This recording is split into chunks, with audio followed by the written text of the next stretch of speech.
The South Pole is more than penguins and endless snow. There's a hidden ghost world within it. Look, it's right here on the globe.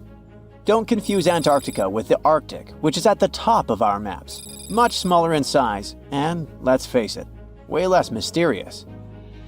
The ice sheet covering Antarctica is about 1 to 3 miles thick, which is up to 16 Eiffel Towers stacked on each other. This massive blanket hides the true features and contours of Antarctica's land. We still don't know much about this mysterious continent, and it is ice and snow that are to blame. We still don't even know the true shape and size of this continent. Mapping Antarctica without some huge shovels is an incredibly hard task. But satellites learned to penetrate the ice with their cameras. And now we know there's actually an enormous, dramatic ancient landscape beneath the snow. The ghost of the past.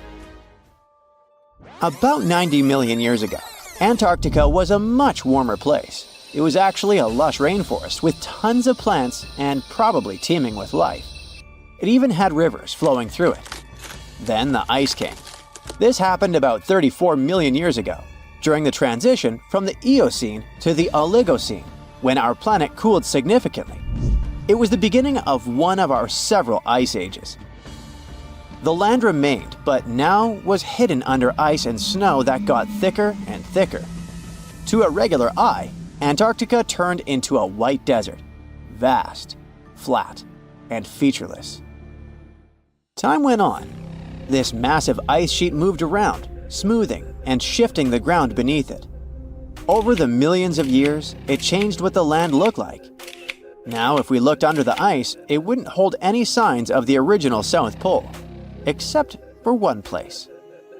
In areas where the ice is especially thick and doesn't move much, like in East Antarctica, it has actually worked the other way around. It became like a super thick blanket that protects the land. Normally, things like wind or rain slowly wear away the ground over time, changing its shape. But since we have this protective ice blanket, it prevents these natural processes from reaching the stuff underneath. So, the ground stayed almost the same for millions of years, like it's been frozen in time. This special area near the Aurora and Schmidt subglacial basins has become the ghost of Antarctica's landscape. This place was barely touched even since it was first covered in snow 34 million years ago. This is a historical footprint, a place that can tell us what Antarctica's ground looked like before it became a freezing nightmare. As scientists peered under East Antarctica, they saw an amazing ghost.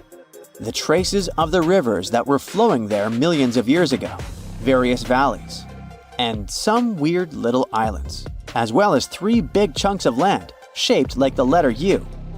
Hey, what's that all about? You see, the continents on our planet are moving constantly, sliding along the red-hot lava mantle like cereal on milk. Over history, they came together and broke apart several times. Hundreds of millions of years ago, several continents were a part of one enormous Gondwana. Antarctica was one of them. It used to be one huge landmass. But when Gondwana broke apart, the poor continent got stretched by tectonic forces. Parts of land were pulled away from each other. Whoosh! And they got torn apart. And that's how we got these big chunks or blocks of land under thick layers of ice. In any case, scientists now want to explore this ghost a bit more. But to study it deeply, they need to actually drill down through the ice, like using a straw to get to the bottom of a thick shake. This will help them pick up some rocks and dirt from way below to learn more about the Earth's history and climate. Antarctica is the 5th largest continent in the world, approximately bigger than the entirety of Europe or Australia, competing with the entire South America in size. Aside from East Antarctica, we discussed there are several more regions: Antarctica Peninsula, South Pole, West Antarctica, and the Ross Sea. The continent is basically a frozen sandbox, and all its hidden, mysterious landscape is actually less explored than Mars's terrain. We only know for sure that without ice, it wouldn't just be flat and empty, but an entire world full of big mountains, huge canyons, and even fiery volcanoes. Some of these volcanoes are so huge that they peak above the layers of snow. In West Antarctica alone, there are at least 138 volcanoes, though only about 8 or 9 are active today. One of the craziest ones is Mount Erebus, the southernmost volcano and the tallest one on the continent, about 12,500 feet high. And deep beneath the ice sheet, this guy hosts incredible, beautiful subvolcanic caves. The temperatures there are warm enough for t-shirts. The Antarctic Peninsula, or Lesser Antarctica, looks like a bunch of mountainous islands deeply underground. It has newer volcanic rocks that are part of the Pacific Ring of Fire, which is like a giant circle of volcanoes and earthquake zones around the Pacific Ocean. The Greater Antarctica is a huge part, almost as big as Australia. It consists of East Antarctica and the South Pole. Beneath the ice, it's a place of rocks that have been around for a very, very long time, including the special zone we mentioned. You probably know that Antarctica is nearly devoid of humans. No wonder, with a mean temperature of about -46 degrees Fahrenheit. But even though this place is horrifyingly cold and deserted, life still clings on. You guessed it, in the underworld. In 2017, scientists found DNA traces of algae, moss, and even possibly unknown small animals in the deep caves. That means that even in such crazy conditions, there are still unique ecosystems thriving in little isolated warm pockets beneath the snow. There was another incredible find beneath Antarctica's Ross Ice Shelf, a lively ecosystem vibing within an underground river. Scientists have long suspected that Antarctica's underworld should have some freshwater lakes and rivers. One day, a satellite spotted a groove there. They decided to explore it and used a hot water drill to melt their way through the ice. As they reached the underworld, they dropped a camera into one of those hidden fresh rivers. And at first, they thought they'd find just some rocks or something. But instead, they stumbled upon hundreds of amphipods, tiny shrimp-like creatures. Little ones instantly swarmed around the lens. Shrimps blocked the camera and scientists couldn't check out what they wanted to. Pretty funny, but at least that means that there really is an important ecosystem deep within Antarctica. Now, they're gonna explore it. And all this is just the beginning of the mysterious underworld. Antarctica's snow also hides the deepest canyon on Earth under the Denman Glacier. Well, Mariana Trench is still the deepest point on Earth, but it's a part of the oceanic crust, geologically speaking.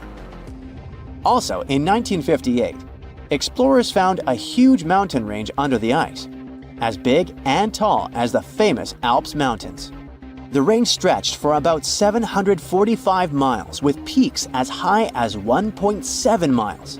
And all this magnificence is buried under tons of ice. Who knows what else we might find there? Antarctica holds about 60% of our entire planet's freshwater, which means it would be pretty bad if it melted. For example, there's this Doomsday Glacier, officially known as Thwaites Glacier. It's a huge ice formation, about the size of Florida, and it's melting right now. Every year, the sea levels rise by 4% because of it. If this guy melts away completely, the sea levels all around the world will increase by 2 feet, which might not sound like a lot, but it would be catastrophic for coastal areas. Luckily, researchers have found that even if its ice shelf were to collapse in the next 50 years, the glacier itself wouldn't retreat as quickly as they feared. It's still losing ice rapidly, but it would be quite a slow process.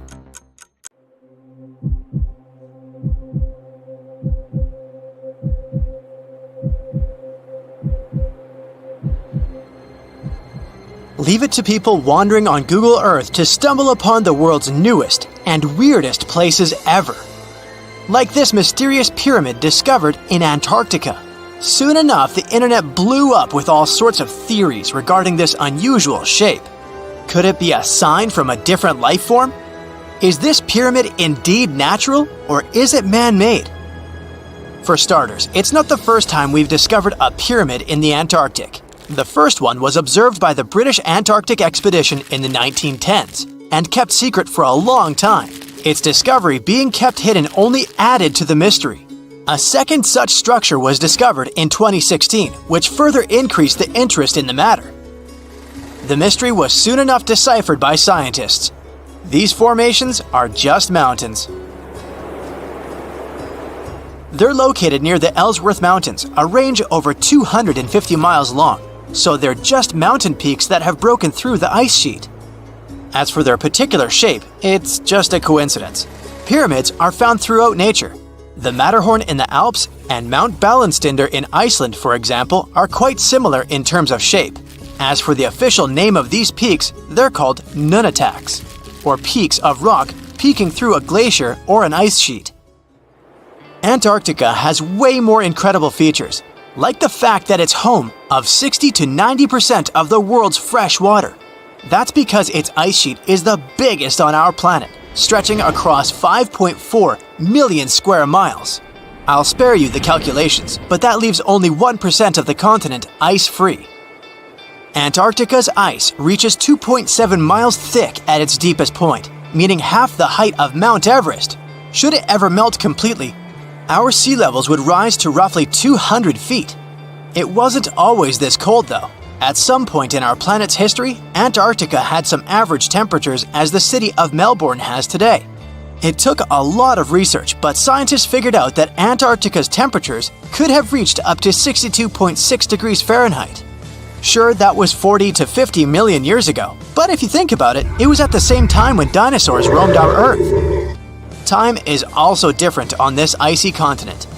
All the lines of longitude that help us calculate different time zones merge into a single point at the South Pole. Here, there are 6 months of daylight in the summer, followed by 6 months of complete darkness during the colder season. So, scientists working here stay, on average, in the same time zone they've come from.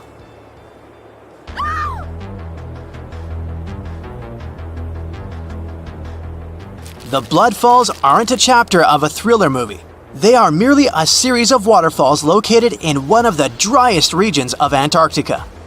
They emerge from an underground lake filled with a special type of bacteria. These little organisms use sulfates as fuel instead of sugars, which makes them very intriguing for scientists. The water contained in this lake is so full of iron that it basically just rusts when it meets air. So, the reddish color of the waterfall also gives it its trademark name. The megalodon was the largest predator ever known in our planet's history. In terms of its location, the megalodon lived practically in all waters on our globe, except near the poles. The reason why there are no megalodon teeth found in Antarctica is probably because the gigantic creature was adapted to only warm tropical and subtropical waters. If you plan to visit Antarctica by boat someday, just know you might not get there on a non-metallic boat. The hull of your transportation device must be made of either steel or aluminum to withstand the harsh weather conditions here. Antarctica isn't home to a lot of bugs. In fact, there is only one true species of insect that calls this place home. It's a wingless midge called Belgica antarctica. This fly is so tiny that it only reaches 0.08 to 0.23 inches long, but it's still the Antarctic's largest terrestrial animal. A lot of Antarctic fish also come with an antifreeze substance in their blood. They don't necessarily need it for protection against the cold temperature, but mostly against touching ice. These antifreezes are made up of large glycoprotein molecules. They surround any small ice crystals that may form, making sure they don't spread through the animal's tissues, which could cause a lot of damage. They also create a sort of small pillow blocking the sharp ice crystals, so they're less likely to cause any pain. It also doesn't rain a lot here on this icy continent, but one amazing meteorological quirk of Antarctica is that it's full of diamond dust. This dust is basically small ice crystals that pop out of humid air close to the Earth's surface. Think of it like an icy fog. As they flow through the air and get touched by sunlight, they begin to sparkle, making visitors here feel like they're surrounded by diamonds. It's probably the last place you'd want to go into labor, but in 1978, the first person was born here ever. Emil Marco Palma was its name, and ever since, 10 other people have been born here in Antarctica. There's a lake on this icy continent that is so full of salt, it makes it impossible for it to freeze over, even if temperatures can go as low as 5 degrees Fahrenheit. That's because pure water freezes at 32 degrees Fahrenheit. Water that has salt in it, or any other substance for that matter, will freeze, but at a way lower temperature. That lower temperature is adjustable depending on the substance itself and the amount that has been placed into the water. Antarctica was the last official continent to be discovered. It remained completely unseen until the 1820s. But it took another 20 years to confirm it was actually a continent and not just a group of icy islands. Just because it's really cold here doesn't mean you can't go on a date here. One December night, an American scientist that was posted in Antarctica logged into a dating app simply out of curiosity. He was certain no other profiles would show up, but to his surprise, he found someone soon enough. Another researcher who was stationed just 45 minutes away, by helicopter of course. They eventually got together and went on the first date in Antarctica ever recorded. Apart from ice, this continent has something else way more abundantly than any other piece of land on Earth: meteorites. If we look at the research done by scientists, meteorites have equal chances of reaching any place on our planet. However, once they go through our atmosphere, the situation is a bit more complex. That's because different climates on our planet, like the humid ones found near the jungle, have a lot of moisture and oxygen, which will corrode most meteorites. The climate in Antarctica is really dry, so the possibility of meteorites corroding is little to none. More so, it's way easier to spot these rocks on the icy white surface of this area than in any other place on Earth. If you're not scared of the cold, you'll surely freak out when you hear about the winds here. That's because Antarctica is for the most part the windiest place on Earth. Wind speeds have been reported here to reach even 200 miles per hour. Do you know that NASA explores not only stars, planets, galaxies, or black holes? Hard to believe, but yes. The agency also works on discoveries here on our home planet Earth. So what has NASA recently discovered? Is there life under the ice? While they were analyzing data recently, they discovered something unbelievable hiding under Antarctica's ice. And this discovery not only changes everything we know about the whole water system of the Earth, but it may also help with research about life in space. Humankind's existence might depend on understanding Antarctica and its secrets. So, the recent discoveries reveal vital information about our survival. But before we continue, let's see how much you know about this place, where it's only ice as far as your eyes can see. Antarctica is one of the world's 7 continents in the southern hemisphere. It's the 5th largest continent in terms of total area, and that means it's almost twice the size of Australia. Want to see real meteorites? Go to Antarctica. Due to its dry climate, Antarctica is one of the best places to observe space. But what's even greater is that you can find meteorites on the white surface of the continent. Scientists have already plucked about 45,000 meteorites from the ice, and they think they can see another 300,000. Since there aren't many terrestrial rocks there, it's easy for them to spot them, thanks to their dark color. Antarctica's dry desert environment also helps preserve them, even the ones that fell to Earth more than 1 million years ago. And can you imagine any volcanic activity in Antarctica? It's hard. But this place is where fire meets the ice. West Antarctica is where most volcanic activity occurs. Scientists recently found that 138 volcanoes exist in West Antarctica alone. Wow! You would think that Antarctica is always cold, but no. Its coastal regions can get as warm as 50 degrees Fahrenheit. But have you ever wondered what Antarctica would look like if there were no ice? It may seem unimaginable now, but it was not always covered by ice. That was 34 million years ago, though. so nobody could tell how the continent's surface would be without the ice. But NASA changed that. They generated computer simulations and created the most accurate map of it as of today. What they saw was incredible. The continent was not flat at all like it seemed. It's pretty bumpy with valleys, rolling plains, and high mountains. But this was nothing next to what they had discovered under Antarctica's ice. So, what is it? Drum roll, please. NASA found 2 new subglacial lakes. And what's even cooler about it is that they spotted these lakes from space. How is that? If your answer is high-tech satellites, then you're right.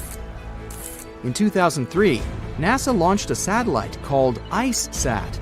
It measured ice sheet mass balance and cloud and aerosol heights. The satellite also helped create the ice-free map of Antarctica. In 2010, the European Space Agency launched the second satellite, CryoSat-2. It was for tracking the changes in the thickness of the ice. Then, in 2018, NASA launched the third one, IceSat-2, a follow-on to the IceSat spacecraft. It measured ice sheet elevation and sea ice thickness. It was NASA's most advanced Earth-observing laser instrument. It delivered the highest precision data. And when that was combined with the data from the other satellites, it was possible to spot these 2 new lakes near a pair of larger ones. But how is it possible that these lakes exist in the first place? The average thickness of most Antarctica ice is approximately 1.2 miles. However, it can get over 1.8 miles thick in some places, especially during the winter. So, you might think that there's nothing under there, but science says otherwise. It's not quite possible to see it with your bare eyes, but the continent's ice is slowly but constantly flowing in different directions under the force of its weight. But scientists could not figure out how water moved for many years. That started to change in 2007, when data gathered from the IceSat provided insight into what hides beneath the surface. They first discovered an entire network of meltwater lakes connected under Antarctica's fast-flowing ice streams, and there were hundreds of them. Scripps Institution of Oceanography glaciologist Helen Amanda Fricker figured that the elevation changes measured by IceSat happened because of the dynamics of these lakes. They did not hold meltwater statically. Instead, they were filling and draining continuously over time through a system of waterways. And as they did that, the ice above rose and fell. But where do they drain? The ocean, of course, and it drains a lot. A recent study, co-authored by Fricker, found that the drainage of one lake flushed as much as 198 billion gallons into the ocean in only 3 days. Countless mysteries about how nature works are still waiting to be solved. But finding the 2 new lakes will give scientists a better picture of how fast the Antarctic ice sheet will change as the climate gets warmer, and how this will affect global ocean currents and sea level rise. The filling and draining cycle of the lakes also caused the ice sheet to suffer cracks and crevices.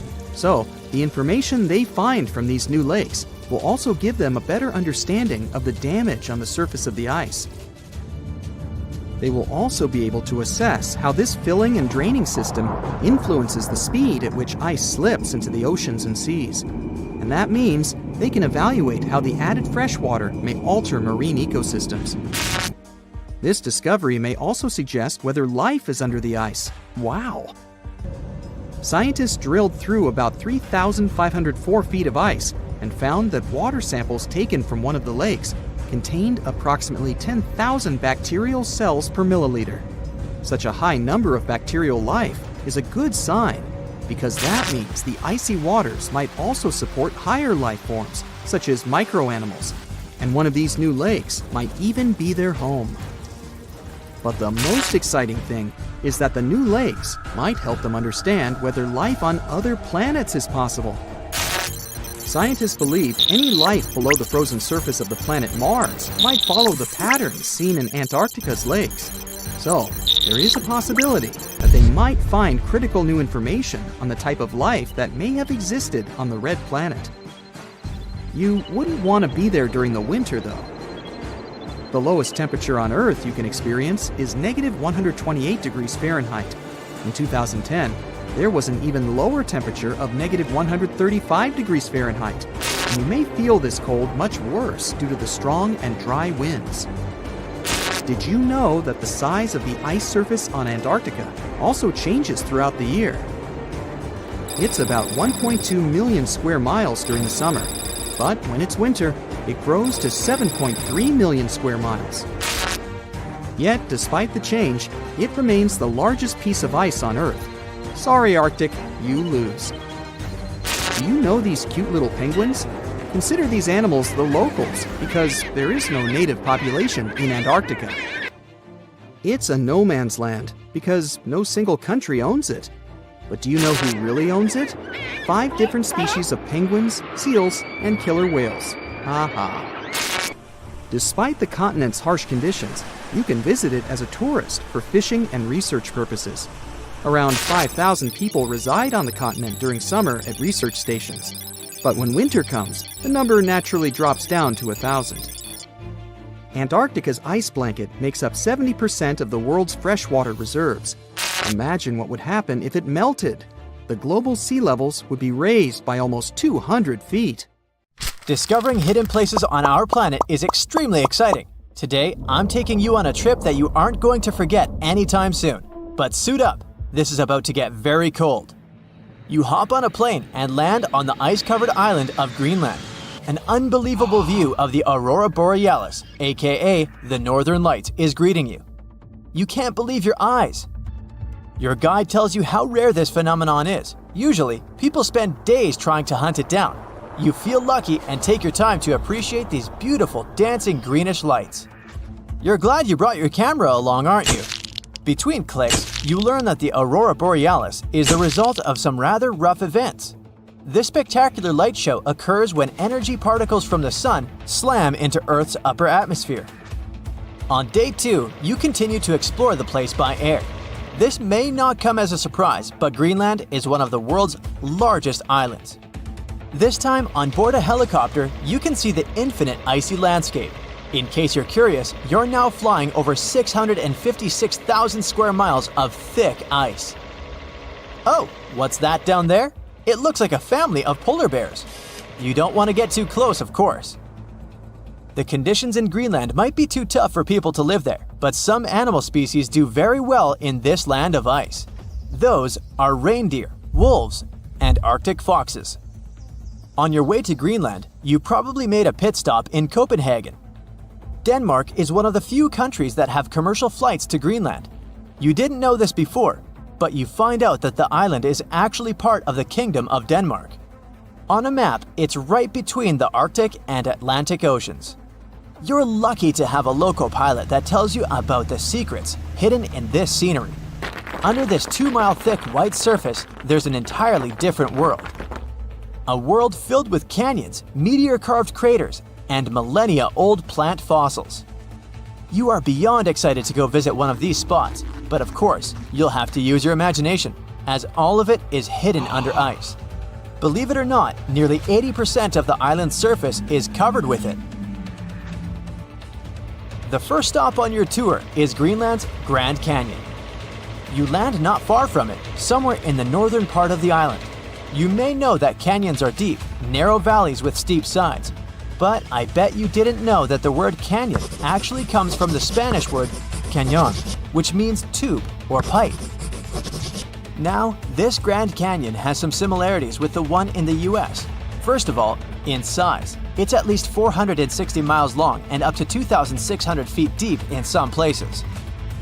There's a true subglacial valley down there, and if you're wondering how this happened, well, the canyon had probably been formed by a river that had been flowing through Greenland before the ice took over. Oh yeah, Greenland hasn't always been covered with ice. It was once green, no pun intended. Many other icy places on Earth, such as Antarctica, were once covered in greenery. Scientists have figured out that in the past, Greenland was mostly ice-free. With the help of airborne radar, they made amazing discoveries. By the way, ice is invisible to radar technology. If you have trouble believing it, try putting an ice cube inside your microwave. It won't melt or heat up.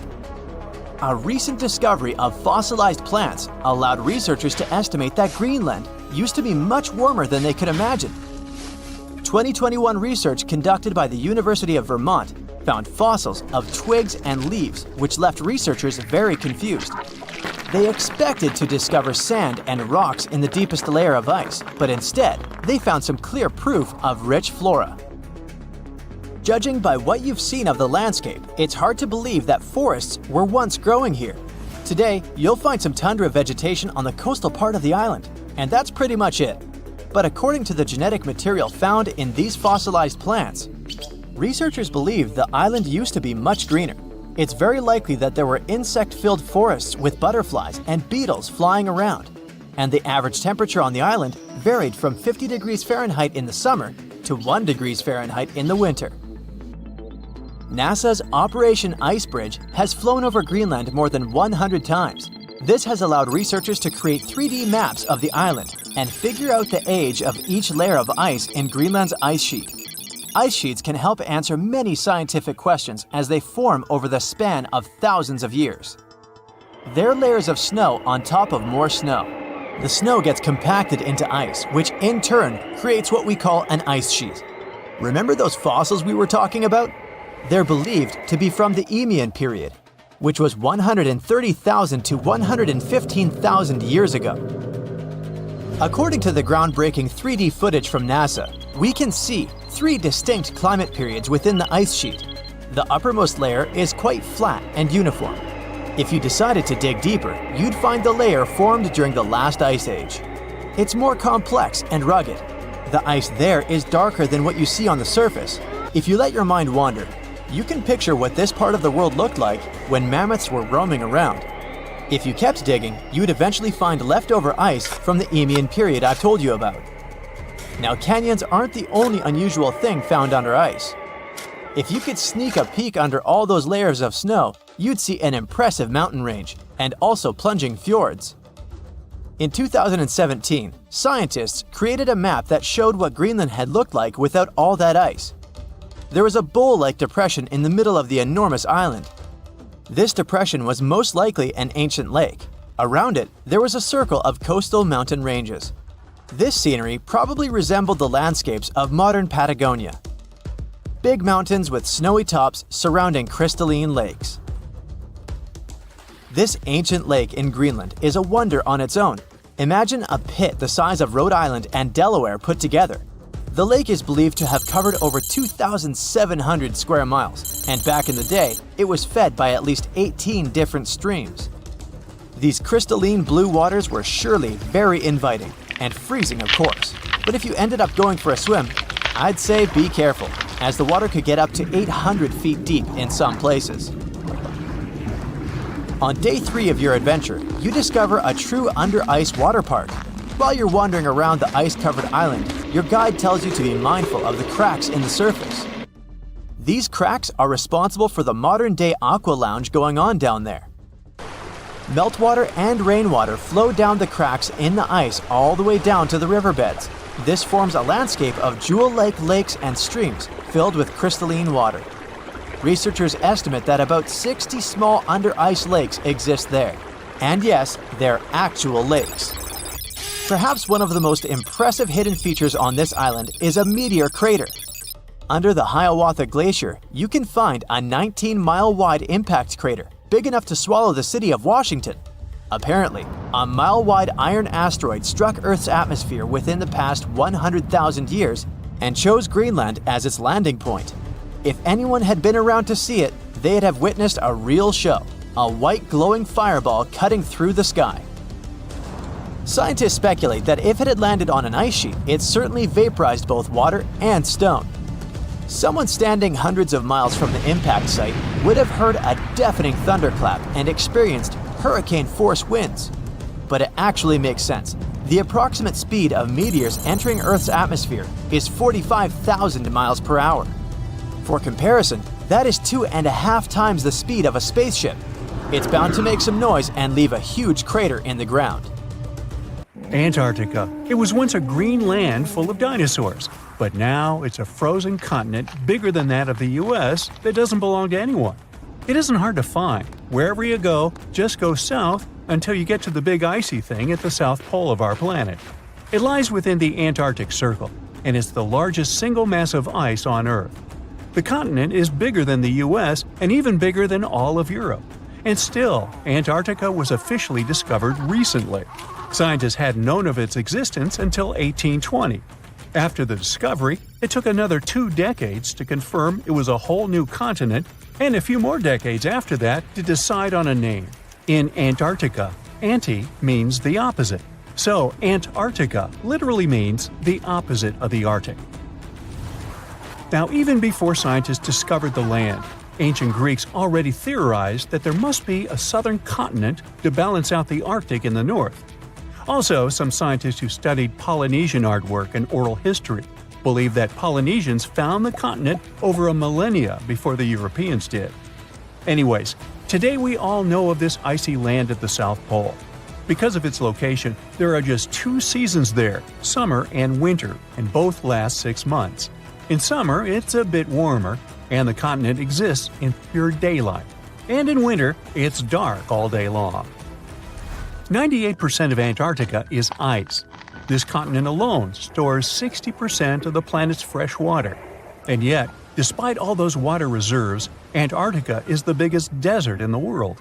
By definition, a desert is an area with sparse vegetation and little snow or rain. Notice that plenty of sand isn't a necessary condition here, even though the continent does have some sand and even sand dunes. It also gets a lot of wind. Antarctica is the windiest continent on Earth, and wind speeds can reach 200 miles per hour. That's even faster than hurricane winds. The little snow the land gets never melts. It just builds up over time, for centuries and millennia. So there's a thick ice layer there. This makes Antarctica full of hidden secrets. There's a whole new world underneath its ice. For example, there are a lot of mountains on the continent that are like 9,000 feet tall. It's taller than 3 Burj Khalifas stacked on top of each other, if we must, and that's currently the tallest skyscraper in the world. But we don't see all those mountains because they're all hidden under the ice sheet that's almost 16,000 feet thick. There's also a lake down there, beneath over 11,000 feet of snow. The lake is called Lake Vostok, named after Vostok Research Station, under which it's located. Originally, it was just a hypothesis. Over a century ago, a scientist suggested that the huge pressure created by tons of ice could decrease the melting point of ice in the lowest layers of the ice sheet, creating liquid water, which could form a lake. He didn't prove his ideas in his lifetime, but others continued his work and confirmed that this theory was true. There's also a canyon in Antarctica, hidden underneath huge masses of snow too. It's deeper than the Grand Canyon we have in Arizona. There is a mountain range that divides the continent into 2 parts, East Antarctica and West Antarctica. The western part of the continent is experiencing higher temperatures and is starting to melt. If West Antarctica melts and releases its stored water, it will raise the average global sea level by about 16 feet. That will be enough for some cities all over the world to completely disappear. Perhaps the first to turn into a water world will be Thailand's capital, Bangkok, which is just 5 feet above sea level. Then it will be Amsterdam in the Netherlands, followed by Ho Chi Minh City in Vietnam, Cardiff in the UK, and New Orleans in the US. People do a lot of work in Antarctica now, residing there for many months at a time to study this mystery of a continent. Over the years, even a few children were born there. But it's not a country, and the land doesn't belong to anyone. It's governed by the Antarctic Treaty System, an agreement of peaceful research and collaboration that suspends all territorial claims. It was first signed by 12 nations, and now there are 59 supporters, half of whom have decision-making powers. The continent is occupied all year round by researchers from all over the world. There are about 5,000 people living there in summer and about 1,000 in winter. Yet no one is a permanent resident there. People come and go, and the scientists take turns spending time there. The average yearly temperature there is negative 30 degrees. But there was a time when Antarctica was about as warm as Melbourne, Australia is today. It was about 40 to 50 million years ago. Yeah, I wasn't around then. But the continent had green forests and dinosaurs roaming its land, chilling in the sun in a 63-degree Fahrenheit environment. That was before penguins. In our age, it's so cold that you won't even find any trees or bushes in Antarctica, just the snow. The only plants that can thrive in such extreme temperatures are lichens, moss, and algae. People can't stand such freezing conditions for lengthy periods of time either, so the continent has never had any indigenous population. Well, that is, if we don't count penguins, seals, whales, and a few other types of birds that live there now. Antarctica's fauna is the scariest and least diverse on the planet because only a few organisms can withstand its harsh conditions and because non-natives aren't allowed to be brought there. So, if you decide to travel to Antarctica with your cat, well, you can't. Hey, I don't make the rules. But those few species that live on the South Pole totally own the place. There are no more than 5,000 people there and around 20 million penguins. They are a kind of settlers, though. Penguins' first ancestors lived in Australia and New Zealand. There are still a few penguin species there, including the smallest penguin on Earth that is just 1 foot tall. Still, most of the penguins migrated to Antarctica at some point, possibly because they were attracted by the greater food supply there. It's not the cold that made them like the land. It turns out, most penguins leave the continent when the summer ends. The only ones that stay there are male emperor penguins, and they do it to warm and protect eggs left by their mates. But where do all the other penguins go? At first it was a big mystery even to scientists, but then they attached some tiny location devices to the legs of a few of these animals and figured it out. Penguins go to live in the southern oceans while it's too cold in Antarctica. None of them go ashore for half a year until they get back to the continent. When they come back, it's when those eggs, left for male penguins to nurture, start hatching, and so penguin families can be together when it happens. Penguins eat different fish, and the ocean is full of those despite its cold temperature. In some areas, water can reach below freezing temperatures because it's salty. But fish don't freeze there because they have antifreeze proteins in their bodies. Then there are also about 1 million seals in Antarctica. They like fish too, and they can hold their breath underwater for 2 hours. They see way better underwater than in the bright light of the day, and they also use their whiskers to locate food. Their breathing holes in the ice can freeze while seals are away, and they must use their teeth to make a new one. Seals can even sleep underwater and then resurface occasionally to get some air without waking up. I can appreciate that. Now the first rule is not to panic, the guy says. He gives Michael a thick suit. The weather is hot here, and the outfit seems very warm. You can't go without it, he adds. Michael puts on the outfit and feels goosebumps all over his body. Why is it so cold? The guide explains this is a unique cooling cloth. It'll save Michael from heat stroke inside the cave. The guide gives him an oxygen tank and a mask. Are we gonna dive? Michael asks. No, but your lungs may fill up with water if you don't use it. Michael's knees are shaking with fear. He doubts this whole idea. Welcome to one of the most dangerous caves on the planet, the guy says as he enters the dark space at the foot of a mountain. This place is called Crystal Cave, and it's located in Mexico. Magma had leaked here from the hot bowels of our planet 26 million years ago. It was coming and cooling down again and again. There was so much magma that it formed a mountain. Along with magma, mineral-rich water got here. It had been seeping through the rock tunnels and had formed a cave under the hill. Then, something strange appeared in these hot waters, something that seems to be from another planet. Michael is going down the road. He illuminates the bottomless darkness with a flashlight. The air becomes hot and heavy. Microscopic particles of water are hovering here. Along with a guide, Michael descends to 980 feet. This is more than half of the Empire State Building's height. The air temperature goes up. It feels as if they were approaching the Earth's core. Finally, the descent ends, and they jump on solid ground.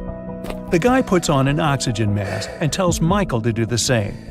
You can't breathe in such moist and acidic air. The lungs can fill with water, which will lead to disastrous consequences.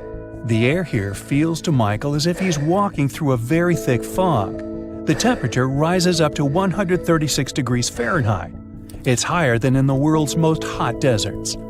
Michael lights his way and notices something big, white, and shiny. It's a huge crystal beam sticking out of the ground that's reaching up. The whole cave is filled with these huge things. They stretch in different directions and rest against the ceiling and the walls. Somewhere they block the path, and somewhere they are like bridges. Michael climbs onto one of the crystals and walks on it. The guide explains that each column is made of gypsum. You know this substance as it's used to produce building material, plasterboard. Michael touches the hard surface of one of them. It seems that some ancient civilization could have built it. The guide says that everything inside this cave is natural.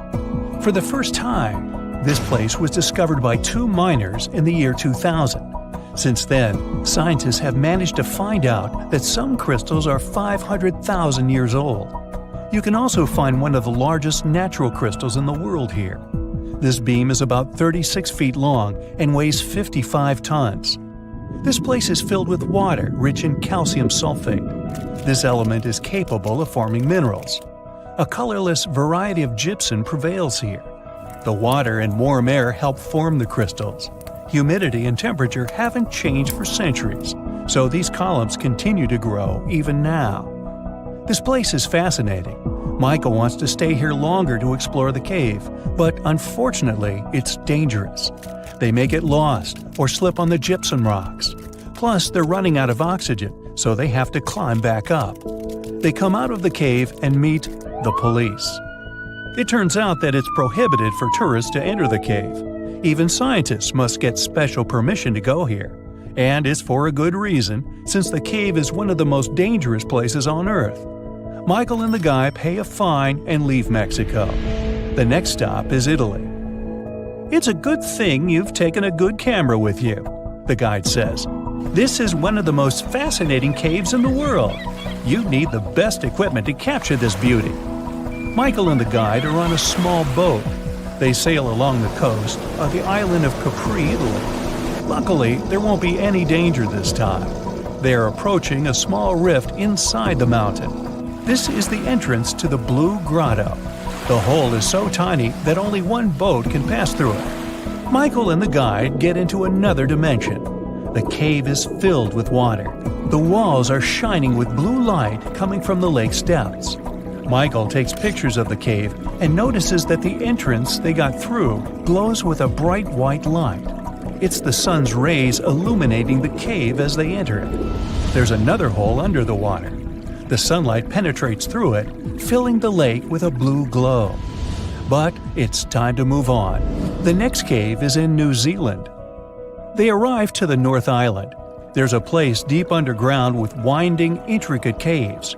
They appeared here about 30 billion years ago. Michael and the guide approach the entrance to the dark cave. Michael turns on a flashlight. "Take it away," the guy says. "You won't need it inside." They come in. Michael opens his mouth in surprise. The whole cave is filled with glowing lanterns. They are all living creatures, fireflies. They're shining with a blue light. Michael feels like he's on another planet. The entrance to the cave is limited to not harm the fireflies. Scientists use automated equipment to monitor the cave.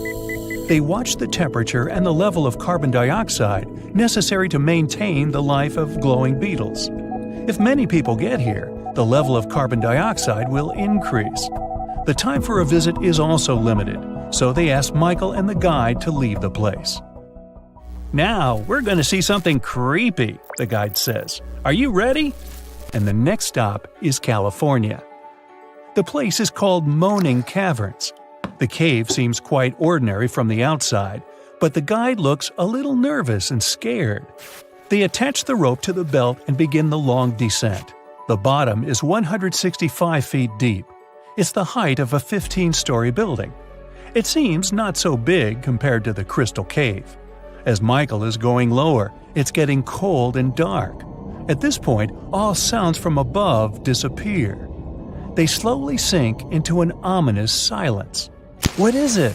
Michael asks, startled. "I think I've heard someone's voice downstairs." The guide touches his lips with his finger to keep Michael silent.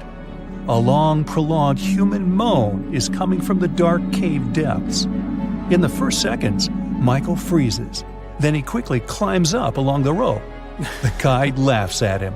They hear another moan. Michael gets out of the cave and pulls the guide's rope to get him out. The guide says this is one of the creepiest caves in the world. The air and wind circulate deep inside and create a sound similar to a moan. Tourists often go down there to tickle their nerves. Also, they found about 100 skeletons of ancient people at the bottom of the cave. And no one knows how they got there. Michael doesn't want to go back inside the cave. He asks the guide to tell him how caves form. It turns out that it all starts when the ground absorbs acid rain consisting of water and carbon dioxide. The liquid penetrates through the soil and comes into contact with hard rock surfaces. When water touches limestone or dolomite, it dissolves them and helps to form an empty space. Every year there's more and more space around. The rain continues to fall and accumulate in this open area. Then the water forms a stream or an underground river. After that, the erosion of hard rocks begins. Thousands of years later, there's enough space to fit a human here. Then this space becomes a cave. When erosion combines with stalactites and stalagmites, it forms chambers and impressive columns. By the way, here's the difference between stalactites and stalagmites. Stalactites hang from the ceiling. Stalagmites stick out of the ground. It takes about 1 million years to develop such underground landscapes. So, every time you walk in these places, you come into contact with the ancient past of our planet. Puna grasslands, Peru. A bare desert, rocky land, and one big nothing. Oh no, wait, there's Ureta. Ureta is a flowering plant that looks so unique, you might actually think it's photoshopped. That's how different it is from the rest of the desert. At first sight, it looks like some rocks covered in moss. But we're talking about a 3,000-year-old plant found in the freezing Puna grasslands of the Andes. This plant grows in packs, and they're so dense you could stand on top of a Ureta shrub, and it'd take your weight without problems. Spotted Lake, Canada. They call it the most magical spot in Canada. In winter and spring, this is just a regular lake that looks like any other. But try going there in the summer when the water starts to evaporate. It'll feel as if you've entered a different world, a polka-dotted landscape with blue, green, and yellow spots. Over the summer, there are over 300 pools there, and they look magical. Over the centuries, people believed each of them had different healing properties. Oh, and the explanation for the vibrant colors is pure science. Each of them has a high concentration of different minerals. Rio Tinto, Spain. For more than 5,000 years, the Red River has been surrounded by mines full of copper, silver, gold, and other minerals. They give the river its unique reddish color. People were mining that area for centuries until the whole industry started to fade out. The mines remained abandoned until they were rediscovered in the 18th century. The river is quite impressive, but it's also very dangerous for people because of its high acidity. The bacteria in the water create similar conditions that can be found in some other places in our solar system. For example, scientists believe there's something similar on one of Jupiter's moons, Europa. An acidic ocean is hidden underneath the moon's surface. Toyama Bay. If you're walking along the shore of Toyama Bay in Japan, you might be lucky to see mystical neon blue light. It's coming from underneath the water and lighting up the night sea. There aren't many places where you can see a phenomenon like this. It's the firefly squid that's responsible for the breathtaking show. The creature lives at a depth of more than 650 feet under the surface. But in spring, they gather near the coast. Sometimes, waves even wash them ashore. The light these animals emit is actually camouflage, which helps them to hide and protect themselves. During the day, the squids go back to the deep, but they come back to party near the shore at night. The light they produce isn't so bright you could read a book in the dark, but it's still quite impressive. Fly Geyser, Nevada, USA. Imagine you're in a space rocket. At one point, you realize you've entered the atmosphere of some unknown planet. You haven't even realized it's there. The planet's gravity starts to pull your rocket down. Soon, it crash lands on the surface. Luckily, your spacecraft is sturdy enough to stay intact. So you pull on your spacesuit and crawl outside. Right in front of you, there's something you've never seen before. Incredible nature, unbelievable colors, and a bizarre mountain-like thing. And suddenly, it spews out a column of boiling water. You shake your head. This vivid imagination of yours. You're actually in Nevada, looking at Fly Ranch Geyser. Don't get disappointed, it's still marvelous. The geyser appeared in the 1960s when a geothermal power company drilled a hole. This allowed the groundwater to escape. And the colors similar to those you can see in Yellowstone National Park? All because of algae. Speaking of Yellowstone, that's another place that looks as if it's been imported from another galaxy. On an area bigger than the states of Delaware and Rhode Island combined, there are more than 10,000 hydrothermal features, 500 geysers, and incredible waterfalls. Tsingy de Bemaraha, Madagascar. Now here's the place where you can easily imagine meeting some ancient animals. You can almost see them hiding somewhere among the pointy rocks, going up to 330 feet. Half of this national park is covered in forest, and the other half is rocky, formed by the erosion of water. The place is home to many animals, like chameleons, iguanas, frogs, and lots of different lemur species. Vatnajökull Glacier, Iceland. On your quest for the extraterrestrial wonders of our planet, don't forget to drop by Iceland. There, you'll find the biggest glacier in all of Europe. In some places, the ice can be more than 3,000 feet thick. Vatnajökull has 30 outlet glaciers ready to be explored. Those are channels of ice that once flew out of an ice cap, but remained stuck within the borders of the valley. As for famous Icelandic ice caves, they're formed when meltwater runs through a glacier, trying to get to the surface. This usually happens in the summer, when temperatures are higher and the water flow is more turbulent. When the temperatures go down, the water freezes. That's how the caves are shaped. Staffa, Scotland, UK. Staffa is an uninhabited island that looks like a place from a different planet. Once you see it, you can't shake off the feeling it hides plenty of secrets. In reality, though, it's a calm spot, almost completely taken over by seabirds and seals. Even so, no one can argue that the incredible rock columns give this place a unique and mysterious look. It's always encouraged local people to spread legends about the unusual cave. The columns themselves formed millions of years ago, mostly because of volcanic eruptions.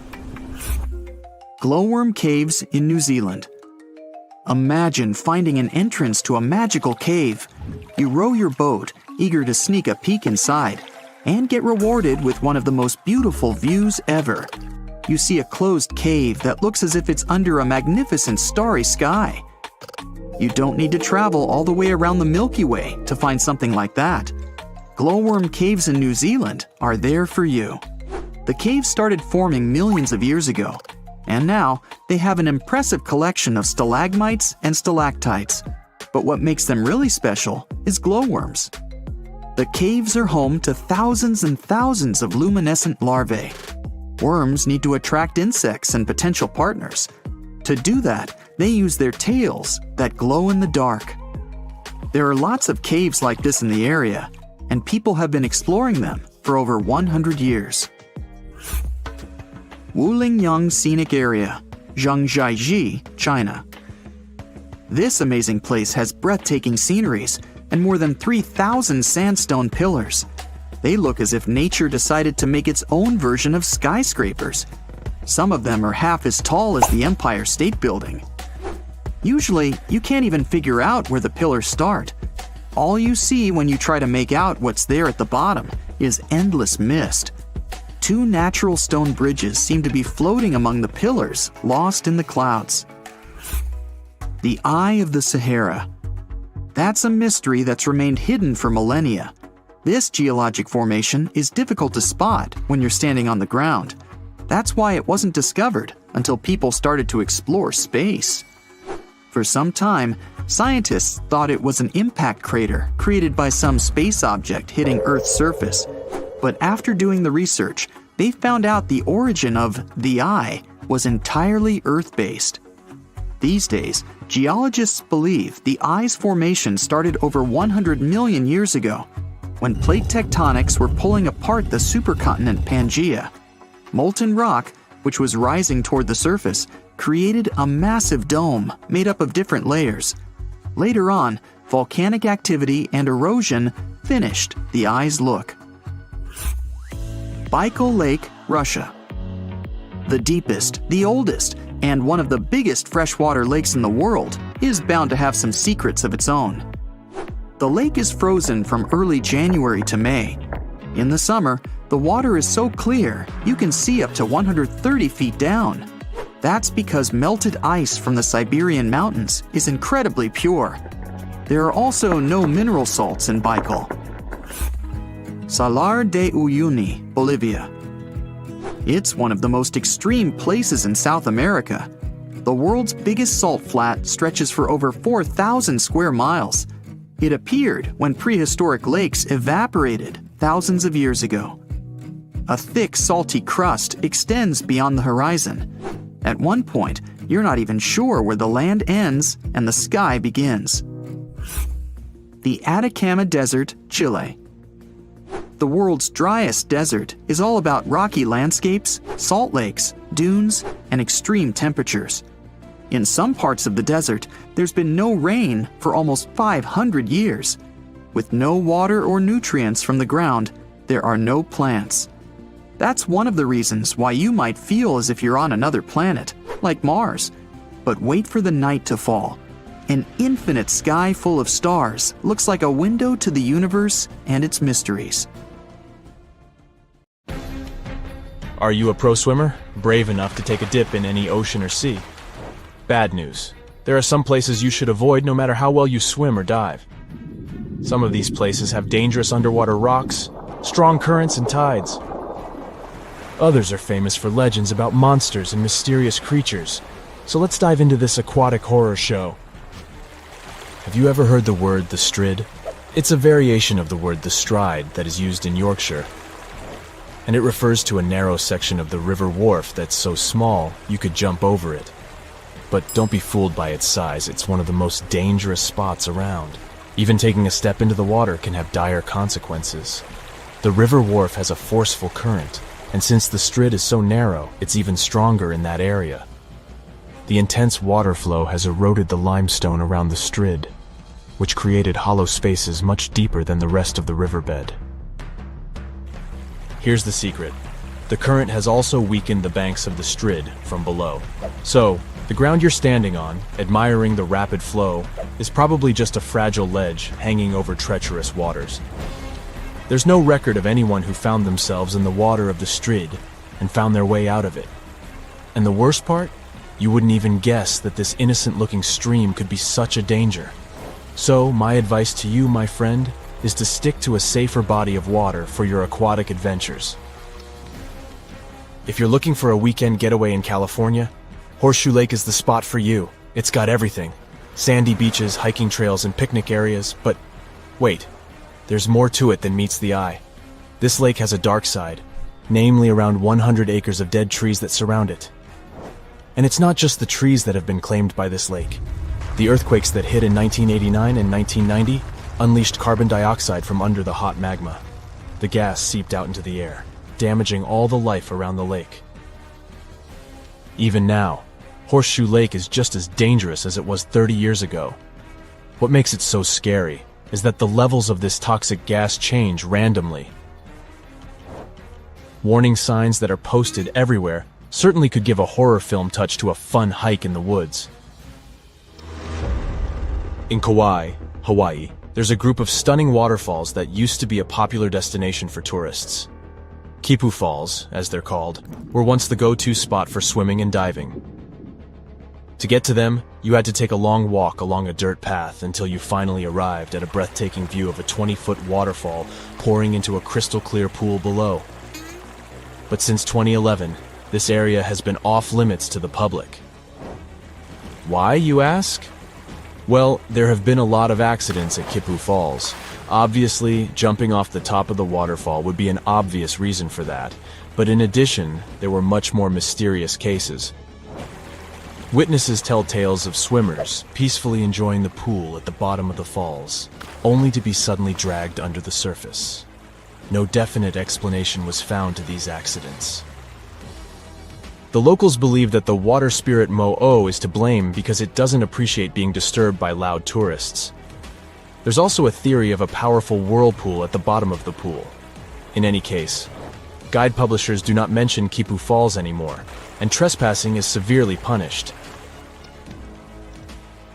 The Samisen Hole, located in the Gulf of Thailand, is the ultimate spot for thrill-seeking divers, but it's also the most dangerous one.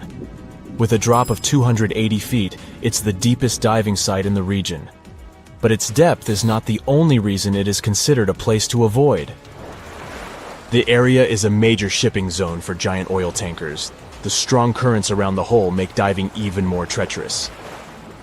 And if that's not enough, the Samisen Hole is also home to deadly barracudas that could easily attack unsuspecting divers.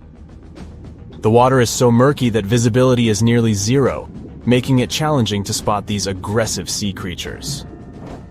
All in all, the Samisen Hole is a breathtaking but extremely hazardous spot that should only be explored by experienced divers with nerves of steel. Let me tell you about New Smyrna Beach, the shark attack capital of the world. If you're looking for a relaxing vacation spot in Volusia County, Florida, you may want to reconsider this beach. The waters around New Smyrna Beach are teeming with fish, which attracts a lot of sharks. In fact, there have been so many shark attacks reported in this area that it's earned the title of the shark attack capital of the world. Even scientists have warned that if you go for a swim there, you're bound to get up close and personal with at least one of these creatures. We are talking about a distance of 10 feet, and in many cases you wouldn't even notice it. To make matters worse, the bull shark, one of the most dangerous and aggressive types of sharks, has been spotted in these waters. Once again, Kauai is on our list. The beach on Nepali coast called Hanakapiai Beach might look like heaven on earth, but don't be fooled. To get there, you have to trek through a super steep, rocky 2-mile trail. There are no lifeguards on this remote beach, so even if you decide to take a dip in the water, you're on your own. The biggest threat to your safety is the incredibly strong rip currents. They are almost always present because there are no reefs to shield the shore. And if someone gets caught in one, there's no safe place to swim to for miles. The nearest safe beach is 6 miles away. Trust me, this beach doesn't have the best track record in terms of safety, so it's highly advised that you stay out of the water if you end up at this beach. Let me tell you about a place that looks like it's straight out of a horror movie. We're talking about Berkeley Pit, which is an artificial lake situated in Butte, Montana. The first thing you'll notice about this place is that it has an eerie blood-red color that can only be described as unsettling. You might be tempted to take a dip, but that would be a grave mistake. Don't even touch it. The water is extremely dangerous due to the heavy metals present in it, such as cadmium, arsenic, zinc, lead, and copper. They come from the rocks that surround the lake and make the water super acidic. In fact, this place used to be an open-pit copper mine, hence its color. So if you want my advice, avoid this place like the plague. There are 3 lakes in Africa that maybe are the most dangerous places of all that I have mentioned so far. They're all located in Africa. Lake Monoun and Lake Nyos in Cameroon and Lake Kivu in Rwanda are all like ticking timers ready to go off. They were formed over underground pools of molten rock, and sometimes this molten rock releases toxic gases like methane and carbon dioxide right into the water. When this happens, the gases can build up until they suddenly burst out of the water, creating massive waves that can wipe out everything in their path. This type of outburst is called a limnic eruption, and it can release a cloud of poisonous gas that can be harmful to everything in the vicinity. The most terrifying part? These explosions can happen at any moment with no warning. So if you ever find yourself near one of these lakes, you'd better be on high alert, because you never know when the next accident might happen. Maybe you know other places you wouldn't recommend for a fun swim? Share your anti-recommendations in the comments below. It was the beginning of the 20th century, and two rivals, Robert Scott and Roald Amundsen, set on their expeditions to become the first people in history to reach the South Pole. The race wasn't easy, and it ended tragically for Scott. Amundsen has won and set his tent on the pole before his rivals. A member of Scott's expedition known as Terra Nova, British geologist Thomas Griffith Taylor, not only survived the harsh conditions but also made an unexpected discovery. He found a waterfall of what appeared to be blood at the rocky base of the glacier, which now has his name, in 1911. It took scientists more than a century to figure out what is behind the eerie coloring. A team of American scientists journeyed to Taylor Glacier with powerful electron microscopes to analyze its contents. Previous studies had scratched the surface of the Crimson Enigma, but no one had previously done a full-scale analysis of its mineralogical makeup. These researchers unleashed a whole arsenal of analytical equipment and spotted little iron-rich nanospheres. These teeny-tiny particles, 1/100th the size of human red blood cells, originate from ancient microbes. They flourish abundantly in the meltwaters of Taylor Glacier. These nanospheres are jam-packed with iron, silicon, calcium, aluminum, and sodium, forming a unique composition that paints the subglacial water a vivid shade of red. These nanospheres don't have the usual crystalline structure found in minerals, which is why previous detection methods failed to spot them. Taylor Glacier's icy depths harbor an ancient microbial community that has thrived in isolation for thousands or possibly even millions of years. This discovery could help us in the search for life outside of Earth. Dr. Ken Levy, a research scientist at Johns Hopkins University, has some impressive expertise in planetary materials and the analysis of Martian samples. He decided to find out what would happen if a Mars rover landed in Antarctica. Could it figure out what makes bloodfalls so mesmerizingly red? So, researchers treated bloodfalls as a simulated Martian landing site. They used techniques inspired by the rovers exploring the red planet. The samples they collected were sent to Johns Hopkins processing facilities. There, Livy unleashed the power of transmission electron microscopy and revealed the enigmatic nanospheres. He made the conclusion that our current methods of analyzing other planets' surfaces with rovers fall short. They can't unravel the true nature of environmental materials, especially on chilly planets like Mars. These materials might be super tiny and non-crystalline, throwing off our detection methods. To truly grasp the essence of rocky planets, we'll need transmission electron microscopes. Strapping one onto a Mars rover isn't feasible yet, but it could mean a start of a new era in space exploration. Have you ever seen a waterfall on fire? Every February, when the stars align just right, Horsetail Fall in Yosemite National Park gets a sensational makeover.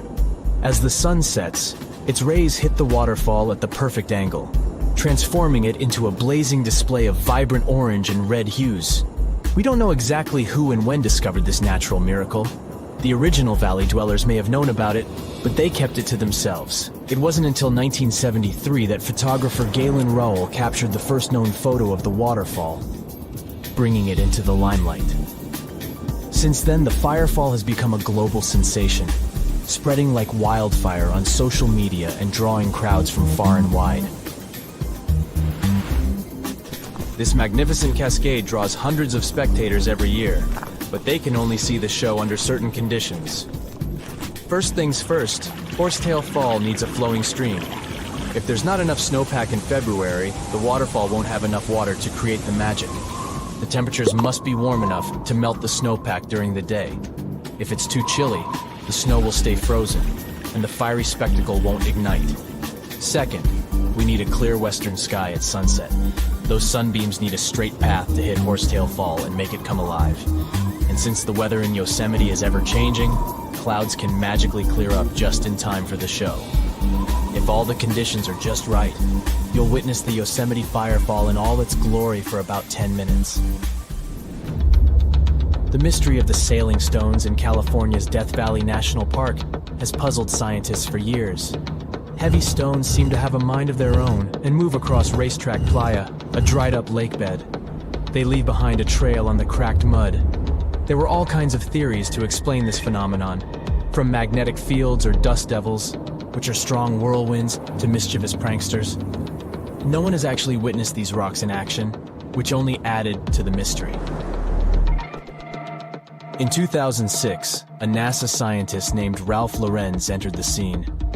He was studying weather conditions on other planets, but he couldn't resist the allure of Death Valley and those elusive sailing stones. He had an eureka moment while tinkering at his kitchen table with a Tupperware container. Lorenz filled the container with water, leaving a small rock poking out, and chucked it in the freezer. Then he placed this icy construction in a big tray of water with sand at the bottom and gently blew on it.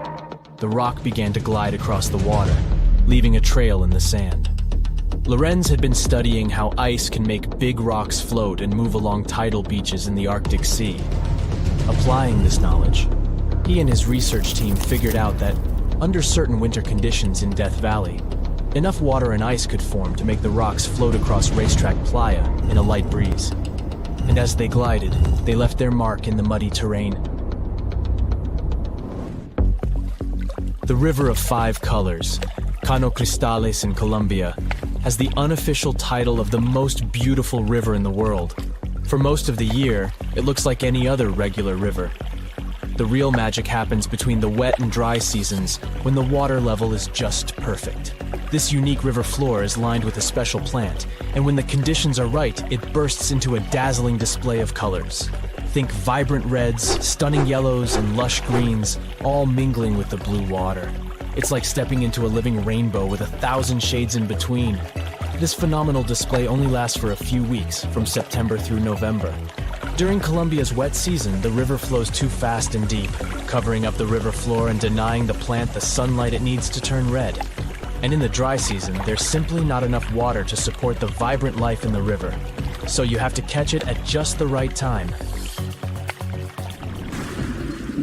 The reason behind Maldivian beaches glowing in the dark at night isn't a mystery, but it doesn't make them any less impressive. It happens thanks to the bioluminescent plankton.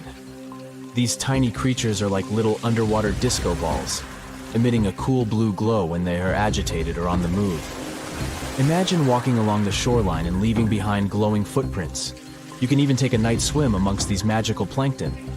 Researchers have discovered that their bioluminescence is actually a clever defense mechanism against predators. When these microorganisms flash their little blue lights, it disorients and surprises their attackers. The plankton produces this light using a chemical called luciferin. These enchanting plankton can appear at any time of the year. The best chances of seeing them in all their glowing glory are from June to December. During this period, there's a higher volume of plankton in the seas of the Maldives, creating the perfect conditions for a luminous show after the sun sets and the night sky takes over. You'll only witness the magic of bioluminescent plankton when tidal currents bring them close to the shore in large numbers. It's hard to predict exactly when this spectacular show will happen, so make sure to do your research and prepare to take photos with a high ISO to capture it, exactly like it looks in travel catalogs.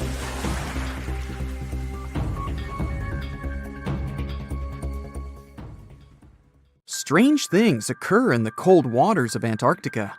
One of these things happened to a ship called Jenny. It was a small schooner whose history began in 1822. The boat and its crew set sail and disappeared a year later. For 18 years, the ship was considered sunk. People forgot about it, but in 1840, the vessel reminded the world of itself. That year, the whaling ship Hope sailed through the Drake Channel in Antarctica. The crew members noticed a ship among icebergs. It was the schooner Jenny. It was floating slowly in the dark, with no signs of life. The captain of the Hope, Mr. Brighton, gave the order to approach the mysterious vessel. They thought it was some creepy ghost ship, but as they came closer, they noticed crew members on the deck. The sailors of the Hope called out to them, but received no answer. This time, it became clear that something terrible had happened to the Jenny. When Brighton boarded, he realized that the Jenny crew members weren't missing. They were here. Frozen people stood like statues. Brighton went down to the lower deck and found the captain. He was sitting frozen at the table, holding a pen. Brighton looked at the logbook. The last record was made on May 4th, 1823. The captain wrote that he was the only living member of the crew. They spent 71 days without food.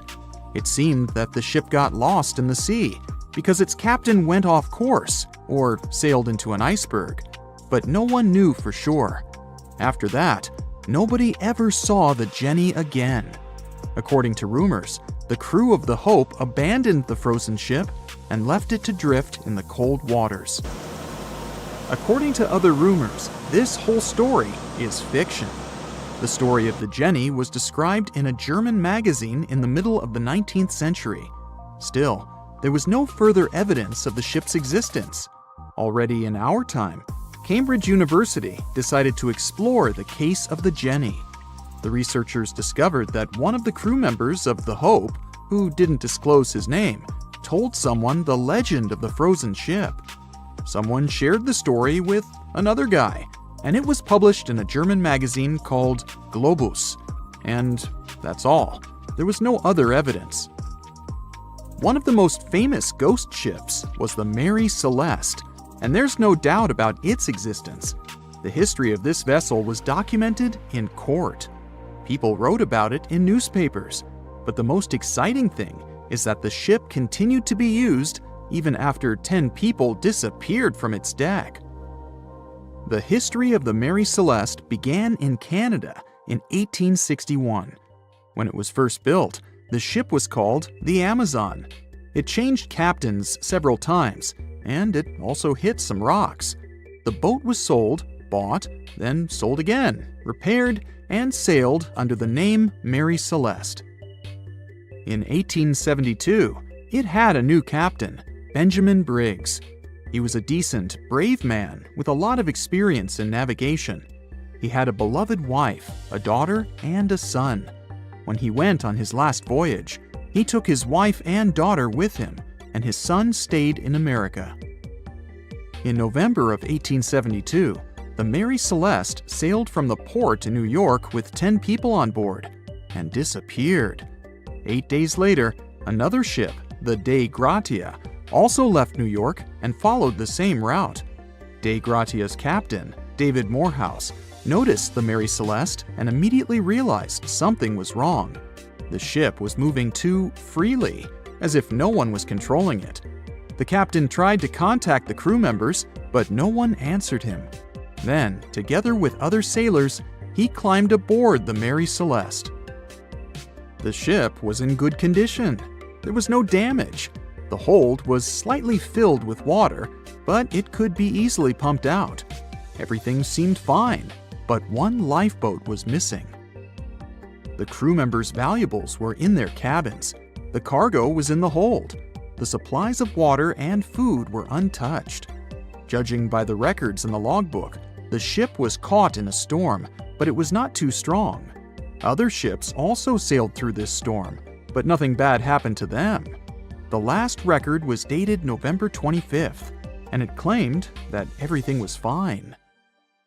The sails of the Mary Celeste were slightly damaged, but perhaps it happened after the crew had disappeared. The whole ship was in excellent condition, but what made the people leave it? Part of the crew of the Dei Gratia stayed on board the Mary Celeste to bring it to dry land. Everything went well.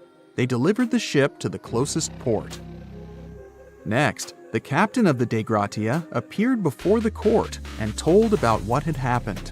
However, the prosecutor and the judge didn't want to believe in the story of the Mary Celeste. They were sure the captain got rid of the ship's crew to get money for its cargo. According to the maritime laws of that time, if you found a ghost ship with valuable cargo, then a substantial part of this cargo belonged to you. So, many people thought that David Morehouse decided to earn some money. This version seemed to be more valid than the one about the mysterious disappearance of 10 people. Fortunately, no one accused the captain of committing a crime. They thanked him for his service and gave him a monetary reward. However, his reputation was damaged, which greatly affected his career, as many believed he attacked the crew of the Mary Celeste. But even after this terrible case, trial, and investigation, the story was not over. The Mary Celeste was still an expensive and efficient vessel. It sailed several times, but then one captain crashed it into the reefs to get insurance. The court revealed this deception and accused the captain of intentional property damage. The story of the Mary Celeste became famous all over the world. People began to build their theories, realistic and not. Someone believed the ship had sailed through the Bermuda Triangle, but this version was quickly refuted, as the route of the Mary Celeste passed thousands of miles away from the Bermuda region. Did the Kraken or another giant monster attack the ship? Nope. Since the boat was found in almost perfect condition, there were no signs of a struggle.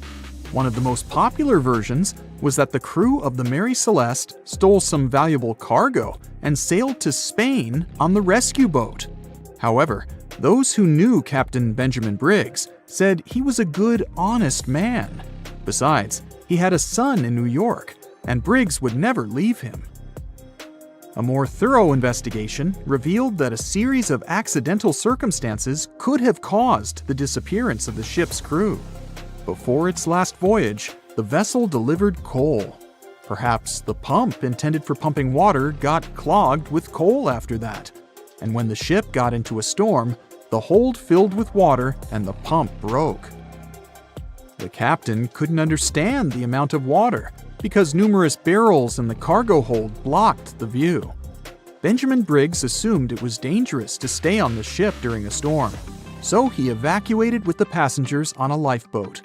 Perhaps they were close to land and decided to sail there, but the storm intensified and overturned the boat. Also, one record in the log journal said that the chronometer was faulty. It was a device that helped to determine your location at sea using longitude. Briggs got lost and didn't know which way to sail.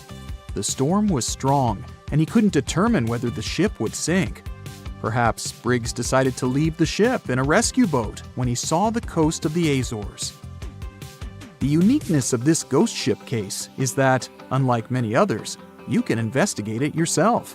There's a lot of information about the Mary Celeste on the internet. There are documentaries and research articles.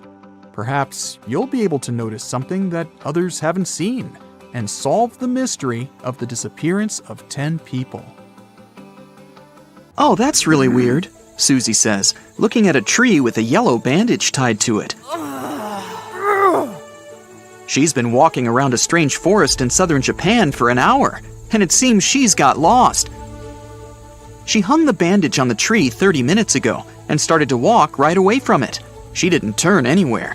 She was walking straight. And then, half an hour later, she returned to this tree. Susie couldn't have gone far from the nearest settlement. She feels the forest is trying to deceive her. The trees are moving to not let her out of this place. All this looks like a horror movie. As night comes, a mysterious, invisible monster should appear and hang creepy crafts made of sticks on branches. Anyone would have panicked and started screaming for help, but not Susie. She smiles in the face of any danger. Besides, her phone and internet are on, so everything is fine. She takes a few steps to the side and ties a blue bandage to another cedar. Then she starts walking along a narrow path, moving further and further away from the marked tree. She notices something. The path has a slightly curved shape. Susie starts running forward and returns to the marked tree 10 minutes later. All this time, she's been just walking in a circle. Susie walks away to another tree and notices another curved path here. She takes her phone, opens online maps, and looks at her location through satellite photos. It's incredible. The trees in this place grow, forming concentric circles. There are several layers here. It resembles mysterious circular patterns that somebody left on fields all over the world. Shocked, Susie records herself on her phone to inform subscribers she has found a strange natural anomaly. While filming, she hears someone laughing. It's a smiling guy standing next to her. He finds it funny how she's speaking seriously about this forest. He tells her there's nothing unusual about this place. Trees grow in circles, thanks to people. In 1973, they planted cedars in such a way with purpose and created 10 concentric green circles. They did this as an experiment to find out how trees would grow in such rounded conditions. They called it experimental forestry. The trees started to grow in a convex shape, symmetrically fanning out. This proved that the size of gaps between the trees affects their growth. Initially, they had to cut down the trees, according to the plan, but the place has become popular among tourists and locals. They love to take beautiful photos using drones and walk along the rounded paths of this little maze. Susie gets upset a little. She informs subscribers there's nothing mysterious here. The guy who told her about the circles offers her to visit the mysterious Crooked Forest in Poland. That's where she will definitely see a strange phenomenon. But before going there, she decides to check out another exciting place in Japan. She arrives in the fishing village of Aoshima. The first locals Susie meets here are cats. There are more of them than people. Cats are everywhere. They live here thanks to a lot of fish. Once upon a time, this place was full of mice that spoiled fishing boats. People brought cats to this place to fight the rodents. When all the mice had disappeared, the cats stayed here. Since then, people have been considering them as full-fledged citizens. The video with cats gets the most likes on Susie's channel. But now, as she promised, it's time to go to Poland. The forest looks weird thanks to the curved trees. The lower parts of their trunks are bent, making them look like bellies. It's also strange that they all point only to the north. Susie goes around the whole forest and counts about 400 trees. It seems people change the shapes of the trees, but for now, there's no evidence of this. It's believed they planted trees in the 1930s and damaged them during growing at an early age. Nobody can say why. There was a small village near the forest. Its locals probably knew the secret, but unfortunately, the town was destroyed more than 70 years ago. The key to the mystery disappeared along with it. Of course, scientists had hypotheses, but they were all quickly refuted. Perhaps this curved shape was caused by a genetic anomaly. There are trees with similar trunks in other forests of the planet, but here, the curves look too perfect and neat. It's like an artist worked on them. This suggests that something from the environment has affected them. You can find similar trees all over the world, but mostly, they're loners and never grow in such big groups. Perhaps snow falls on the tops every winter. Tree trunks bend under such a heavy weight. But why is only the lower part changing? And why do other trees in the forest look normal? Also, there's no explanation why these trees point north. Is there any purpose? The most plausible theory says that local farmers changed tree shapes to create furniture and details for ship manufacturing. It's fast and easy to make a basket from such a tree, for example. By the way, manipulating the growth of trees was a common practice among some ancient tribes in America. They deformed the trunks for navigation and communication in forests. Well, that's all very interesting, but now Susie wants to see something scary. One of the subscribers advises her to visit one creepy forest. This place is located on an island 17 miles south of the center of Mexico City. Susie gets here on a small boat. As soon as she steps on the ground, she turns on the live broadcast on her phone. She records dolls hanging on trees all over the island. They have different clothes, different sizes, and faces. There are about a dozen creepy toys on every tree. Rain and hot sun deformed the toys' faces. They're covered with moss and greenery and have taken eerily scary forms. There are rumors they come to life at night. Wanna check? One of the subscribers writes. No problem, Susie agrees. The sun is going down below the horizon. Darkness falls on the forest.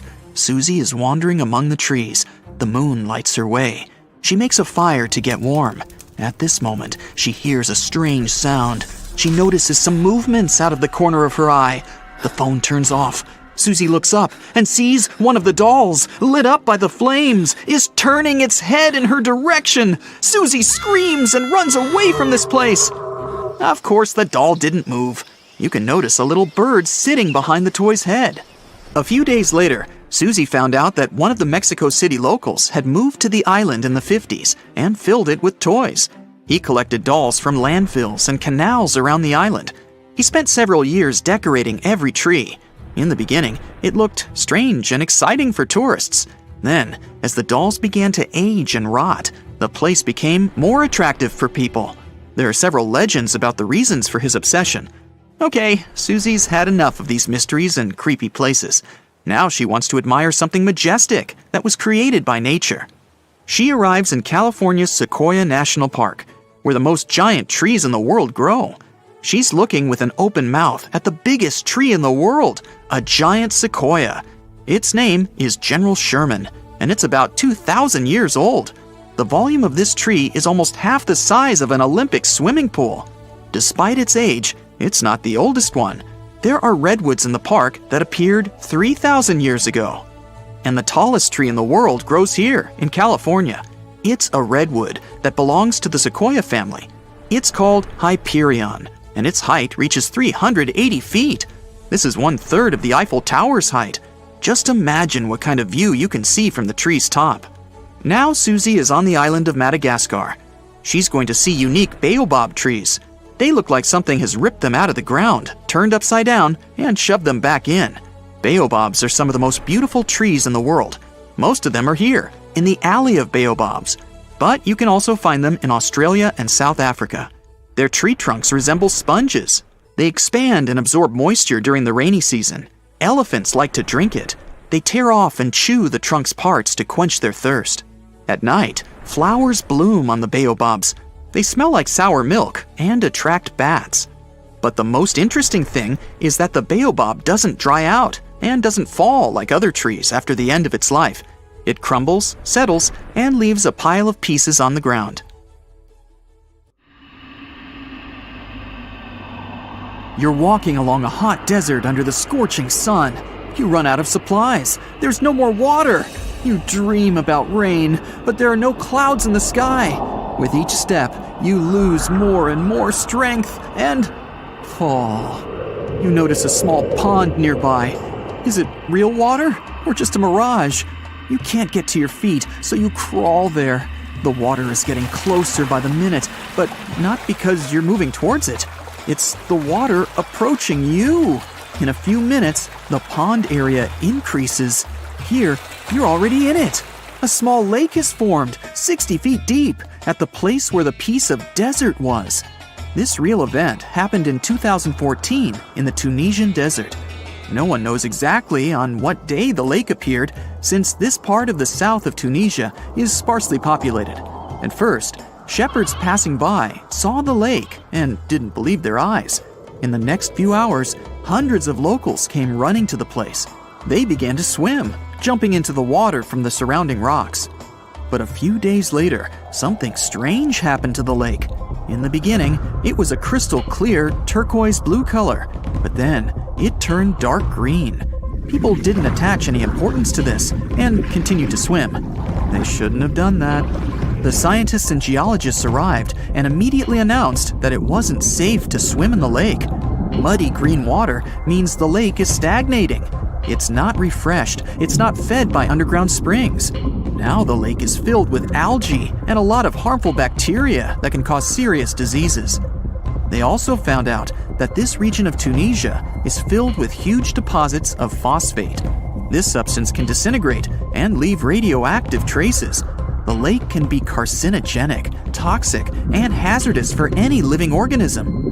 But people didn't worry about this too much. They walk in the middle of the desert, while the sun heats the air to 104 degrees Fahrenheit. Most of them are unlikely to refuse to jump into cool water, despite the warnings of scientists. Until now, no one knows exactly the reason for the appearance of the lake.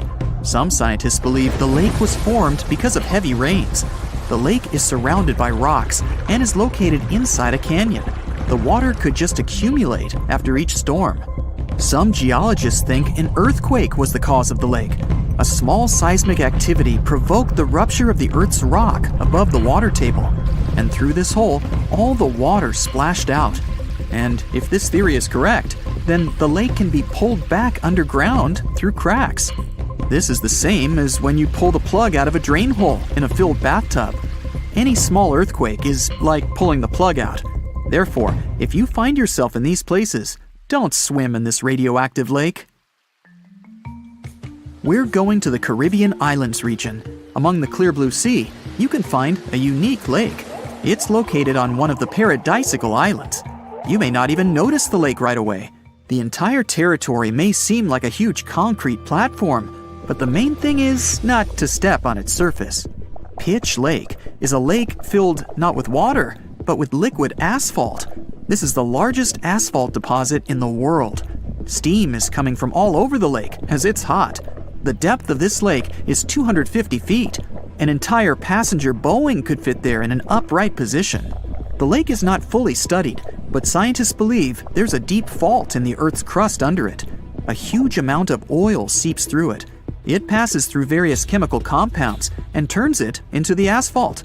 According to rough estimates, there are about 10 million tons of hot material inside this place. Theoretically, no life can exist in such conditions, but scientists have discovered a colony of microbes. Somehow, these creatures have learned to survive here. This also suggests that life outside of our planet may exist. The largest moon of Saturn, Titan, has many hydrocarbon lakes on the surface. And if the simplest forms of life appeared among a million tons of molten asphalt here on Earth, then nothing prevents them from appearing on Titan. We're going to Indonesia, to the island of Java. You need to climb a large volcano to see the next phenomenon. The volcano is overgrown with grass and trees, but it doesn't seem to be sleeping.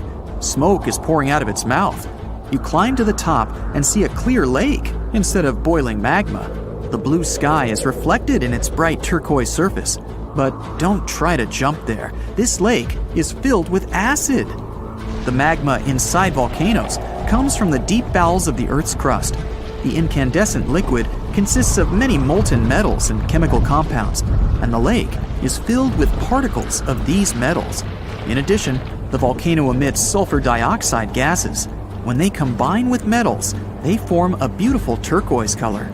You'd better come back here at night. In some places, a lot of sulfur is concentrated. These accumulations come out of the lake and come into contact with the air. When this happens, everything around bursts into bright blue flame. It's safe to observe this from the side, but don't get too close. Nearby, on this island, there's another acid lake. It also releases sulfurous gases into the air, which are easily ignited when in contact with oxygen. And when this happens, the gases burst into a bright blue electric flame. It's difficult to see the flames during the day. At night, you can see these flashes from afar. Our next location is Australia. You start the drone high above the forest area. Among the green, dense forests, you can see a bright pink spot. It's our lake. This time, the beautiful pink color may not stop you from swimming. You can relax here and take beautiful photos. The lake attracts thousands of tourists, but scientists have only recently been able to find out the reason for the unusual color. At the bottom of this salty lake in Melbourne, special algae grow and secrete a red pigment. In combination with sunlight, high temperatures, and a small amount of precipitation, it turns the lake pink. By the way, Australia is not the only place with such a phenomenon. There are lakes with a pink tinge of water all over the world. You can find them in Senegal, Bolivia, Kenya, and many other countries. The water of these places is also salty and contains the red pigment of unusual algae. We leave the hot beaches and fly to cold Canada. Here, we see a frozen Lake Abraham. We step on the ice and notice huge frozen bubbles inside. They resemble jellyfish, and there are thousands of them there. This is methane. It's a highly flammable substance. The grass, leaves, pieces of trees, and any organic substances that fall into the lake become food for a lot of bacteria that emit methane. Upon contact with frozen water, methane turns into tens of thousands of frozen balls. When the ice melts, the bubbles burst and sizzle. This phenomenon can also be observed on some shores of the Arctic Ocean. There, The size of the bubbles can reach several times more than balloons. It's a beautiful sight, but it's not safe since methane ignites when it contacts with air. We're in the coldest place of our journey. It's Antarctica, near the driest desert on Earth. A dry place doesn't mean it has to be hot. It's an area with minimum precipitation. The desert isn't sand and cacti, but a place where almost no living life inhabits. Some areas of Antarctica meet these two criteria. However, in this icy desert, you can notice a tiny lake. Its depth is only a few inches. Technically, it's a pond, but the most amazing thing is that it stays in a liquid form. The temperature here drops to -58 degrees Fahrenheit. The pond should be frozen, but this doesn't happen. Don Juan Pond is one of the saltiest reservoirs on the planet. The amount of salt here doesn't allow the water to freeze. Scientists have been studying this lake for more than 60 years, but they still can't find out the exact reason for the appearance of water here. They say it's safer to get someone on the International Space Station than to evacuate someone from Antarctica in the winter in case of an emergency. So if you're wondering what it's like to be an astronaut but aren't ready to leave the Earth, consider the career of an Antarctica explorer. The desert conditions around the South Pole are much like those on Mars. The lowest temperature ever recorded here was almost -129 degrees Fahrenheit. You can find more meteorites here than anywhere else on Earth. Plus, there isn't any sunlight here for 6 months every year, just like in space all the time. So, NASA scientists use this land to test their space robots, to design the best astronaut meal plans, and to know what it would feel like to fly to another planet in complete isolation. The first people came here to stay on purpose for the whole winter in 1899. All 10 of them lived in a small cabin made of pine wood that was only about the size of 2 bedrooms. The windows were boarded up, and the roof was covered in sealskins. Heavy coal held it down to stop the wind from blowing it away. Even though it was tough, all the men survived except for one. More than 100 years later, the little hut is still standing and is the oldest building in Antarctica. Today, Antarctica has over 40 research stations that are open all year, and about 60 more that are used only during the warmer months. In the summer, up to 5,000 people live here doing their research. The places where they stay are much more comfortable than they used to be. No need for sealskins anymore. Belgium's futuristic Princess Elizabeth Station stays warm using sunlight and heat from people and electrical appliances. It's covered in shiny metal and built on strong rocks, with walls that are more than 1.5 feet thick. These walls have 9 layers of different materials like wool, paper, and wood. The temperature inside stays at a comfy 68 degrees, even when it's freezing at -58 outside. The eco-friendly station uses wind turbines and solar panels for power, and it makes more energy than it really needs. Brazil's Comandante Ferraz station is divided into 3 levels, kinda like a themed hotel. The top part is 30 feet tall and has bedrooms, restaurants, and other facilities to live comfortably. The middle part, which is almost 20 feet tall, is used for science experiments and maintenance. The lowest part, about 8 feet high, is where they store things and park vehicles. It also has video conference rooms, libraries, and living rooms. The station's height can be adjusted depending on the temperature and melting ice, so it stays safe and comfy for the people living there. This design also helps to minimize the impact on all the wildlife around it. Another interesting station is Britain's Halley 6 Antarctic Research Station, which looks like a robot from Star Wars. It's made up of 8 separate sections. The station sits on tall legs that allow the wind to blow the snow away. This way, it isn't stuck to the ground. The bottom is shaped like sleds, so they can move the station around when needed. This is important because it sits on a huge moving glacier, which slowly pushes it towards the sea. The station sleds let it be moved back regularly for important studies, like observing the atmosphere. This is the first research station that can be fully moved like this. Some scientists don't stay at research stations, but live in tents on the ice for days. They spend around half of the time trapped inside because the wind blows some serious amounts of snow on the tents and blocks the exit. They say it feels like exploring space. One earthly question, though, is how they use the bathroom while out exploring in Antarctica and not at a research station. There aren't any real bathrooms unless you bring or make one. Some explorers use a special tent just for that, or build snow walls or igloos for privacy. All waste has to go with them when they get back to the research station. You can't just leave the waste in the wild there, according to the Antarctic treaty system that regulates all human activities. It could harm the local environment. So, at the end of the season, they send it back to their home country in special containers. So nothing stays in Antarctica. Each research station gets its fresh water in different ways. In the past, people had to shovel snow and ice into big tanks and then heat it up to melt it into water. Now they mostly pump water from a lake that forms when ice melts and store it in a heated building.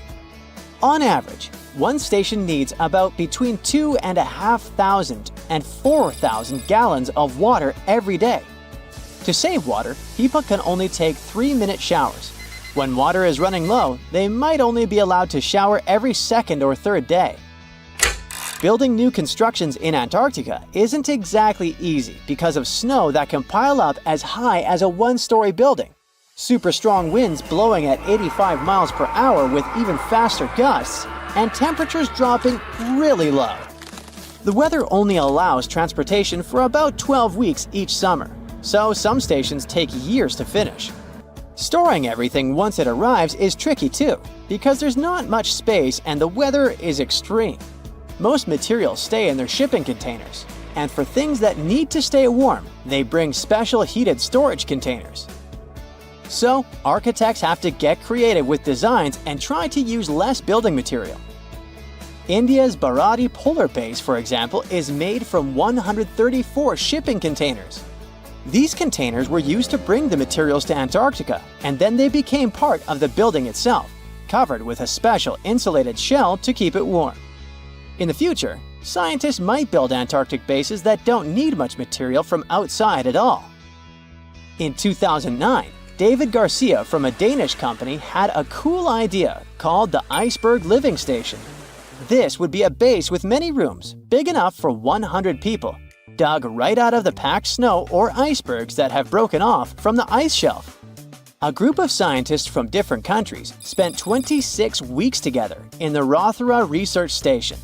Among them were a couple of Americans, an Icelandic mechanic, a few Germans, some Scots, and a Welsh speaker. They rarely had a chance to contact their loved ones back home because it was too expensive to call on the satellite phone. With just each other for company and not many things to do for fun, they talked a lot, during work, breaks, and while playing pool. They discussed everything, mostly weather, like the wild weather and icebergs. They all used English for communication. Over time, their accents started to change. They didn't notice it at first, but they were part of an experiment where they recorded their voices regularly. They would say the same 29 basic words, like food and coffee. When the recordings were sent to a team in Germany, they found that some of the words were pronounced differently. It was clear that a new accent was starting to form. They started to pronounce the OU sounds in words such as flow and disco differently. We normally pronounce it from the back of the throat, and in their case, it shifted to the front of the mouth. 6 months isn't such a long time when it comes to language changes, but such things happen when people are cut off from others. When they talk to each other a lot, they remember how the other person sounds and start copying it without even realizing it. This could help us understand why American and British English became so different. The people on the Mayflower were in similar circumstances. They were isolated when they traveled to North America. If you want to speak like an Antarctic winterer, here's some of their slang you can quickly learn. Fodplod means picking up rubbish. Fod stands for foreign object debris. If someone tells you it's a dingle day today, they mean the skies are clear blue. A smoko is a tea or coffee break. Gonk means sleep. And my absolute favorite is fox hat. It means the base cinema night.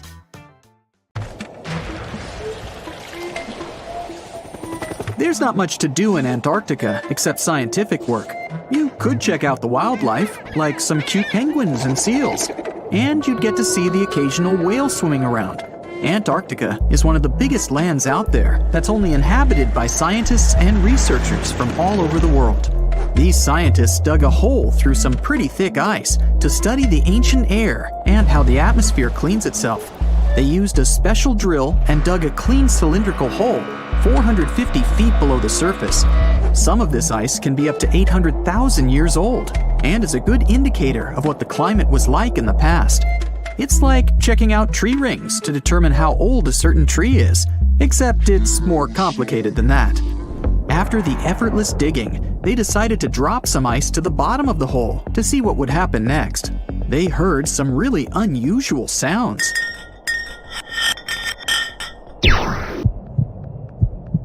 It felt like being on a spaceship traveling through a bunch of obstacles with many rocks smashing into each other. The pitches changed over the quick descent of the block of ice, ranging from high pitch and ending with a low heartbeat-like sound. The scientists were puzzled when they first heard this and dropped some more ice, only to find out that the same type of sounds were being produced, just in different variations. They couldn't tell what was down there and, more importantly, why these kinds of sounds were produced. Antarctica boasts quite a few volcanoes, many of which are under super thick sheets of ice. Scientists discovered 91 volcanoes and claimed there could be more, potentially making it the most extensive volcanic region in the world. While they were doing regular scientific research, they came across many unmistakable large cone-shaped figures underground. Some were as deep as 2 miles in the ice. Some of the peaks were over 3,000 feet tall and dozens of miles across. But on the surface, it's as plain as a sheet of paper. They may have dropped that block of ice inside an actual volcano that they were standing on, but it's unlikely. Even though the underground volcano presence was discovered by accident, there's a small chance they were actually standing on one where they had their workstation set up. It's more likely that they worked in an area where studying ancient climates is easier and less dangerous than other places. They collect ice samples and study them in a lab. It's like discovering a prehistoric insect embedded in amber millions of years ago when dinosaurs used to roam the land. But instead of little bugs, scientists study ancient dust, air bubbles, sea salts, volcanic ash, and anything else that may have come from the environment. They can practically tell how the climate was during that time. These ice samples might show that Antarctica's western ice sheet melted when the Earth's climate warmed up. If it did, then it's likely to happen again. That would mean sea levels rising, affecting coastal cities and small remote islands. But scientists aren't sure it's true, despite some evidence to back it up. The process of studying ice samples can take a week or even a year, depending on what they find. They crush or melt the sample bit by bit. And like those tree rings, the deeper the layer, the further we go back in time. In order to study ancient bubbles trapped in ice, researchers have to crush the samples under a vacuum hood to keep the air out while extracting the air and putting it in vials. There are various instruments and devices to study the ice samples, but because it's so sensitive to damage, each measurement must be in a clean room setting so that nothing gets compromised. The scientists have to wear proper bodysuits and many layers of gloves and constantly get ventilated. Even something as tiny and insignificant as a fingerprint can ruin a sample. They look for certain patterns to see changes in the atmosphere's composition and temperature. But dropping a few blocks of ice down a hole wouldn't be so bad. The reason why it made such a peculiar sound is the same reason why a moving car sounds different when it's honking than when it's stationary. The scientific word for it is the Doppler effect. It's an obvious change in the frequency of a wave with respect to an observer who is moving relative to the wave source. The effect doesn't mean the frequency of the sound changes, it just shifts. And this can be said about other types of waves, like water and light. But sound waves are the most popular ones when it comes to the Doppler effect. So, when the scientists dropped the ice block down the bottom of the hole, the sound waves traveled back up and bounced around the narrow tube where they drilled. That's why they got the pew pew sound. Let's not forget that this ice block traveled 450 feet beneath us. Oil ships dig holes in the oceanic crust that go thousands of feet beneath the Earth. The Kola Super Deep Borehole in Russia is the deepest hole ever made by humans. It goes more than 40,000 feet below the surface and took almost 20 years to reach 7.5 miles. Below it is only half the distance to the mantle. In terms of the whole Earth, this very deep hole is literally scratching the surface. This wasn't a hole to dig for oil, and wasn't in the ocean either. The drilling was stopped in 1992 when the engineers found out that the temperatures were 100 degrees Fahrenheit higher than they predicted.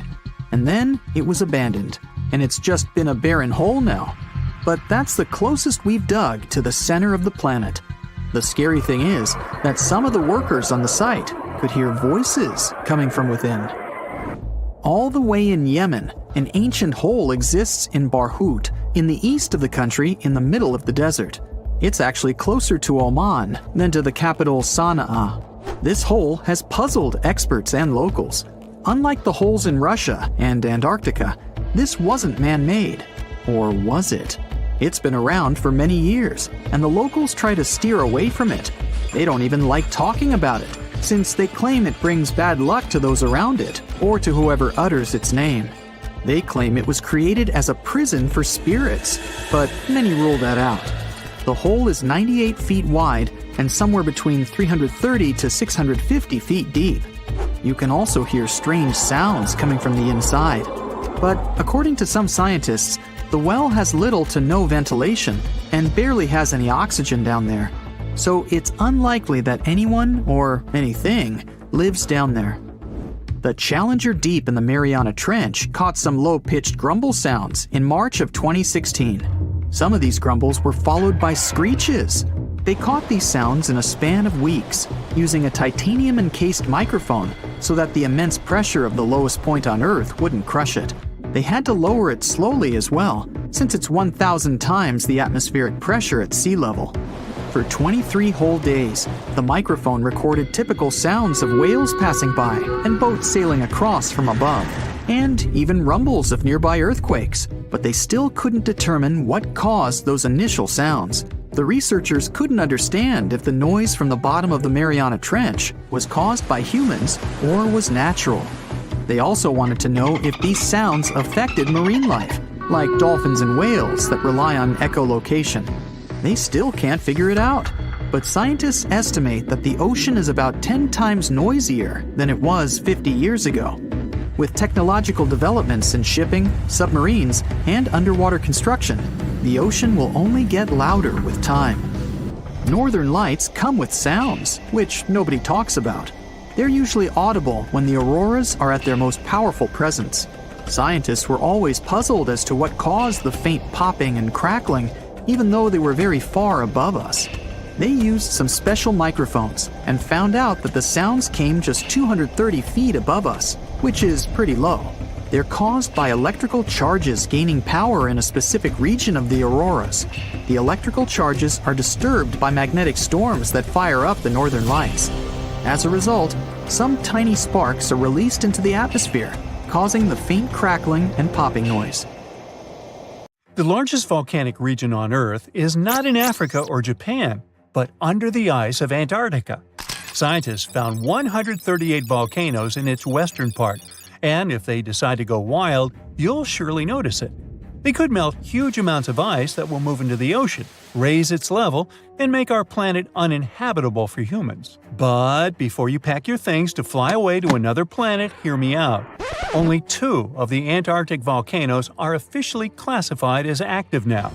And it would take a whole series of eruptions, decade after decade, to seriously impact the whole world. Mount Erebus, one of the 2 Antarctic volcanoes currently in action, proudly bears the title of the world's southernmost active one. It has been continuously erupting since at least 1972. It emits plumes of gas and steam and sometimes even spews out rocks, and scientists call it Strombolian eruptions. One of the coolest features is a lava lake in one of its summit craters, with molten material on the surface. Such lakes are rather rare because they need certain conditions to make sure the surface never freezes over. The second active volcano is Deception Island. a horseshoe-shaped landmass. It is the caldera of an active volcano that last erupted over 50 years ago. Scientists who monitor it say it shouldn't go wild anytime soon. Antarctica also has plenty of fumaroles. Those are volcanic vents that release gases and vapors into the air. In the right conditions, they can spew out enough stuff to build fumarolic ice towers up to 10 feet tall. Scientists keep an eye on the Antarctic volcanoes with seismometers that detect when the Earth starts trembling from volcanic activity. Sometimes they also use more complicated tech, but it's all really challenging because of how far away this polar region is and how tricky it is to get there. That's why no one can predict when one of the continent's volcanoes that are now sleeping might erupt.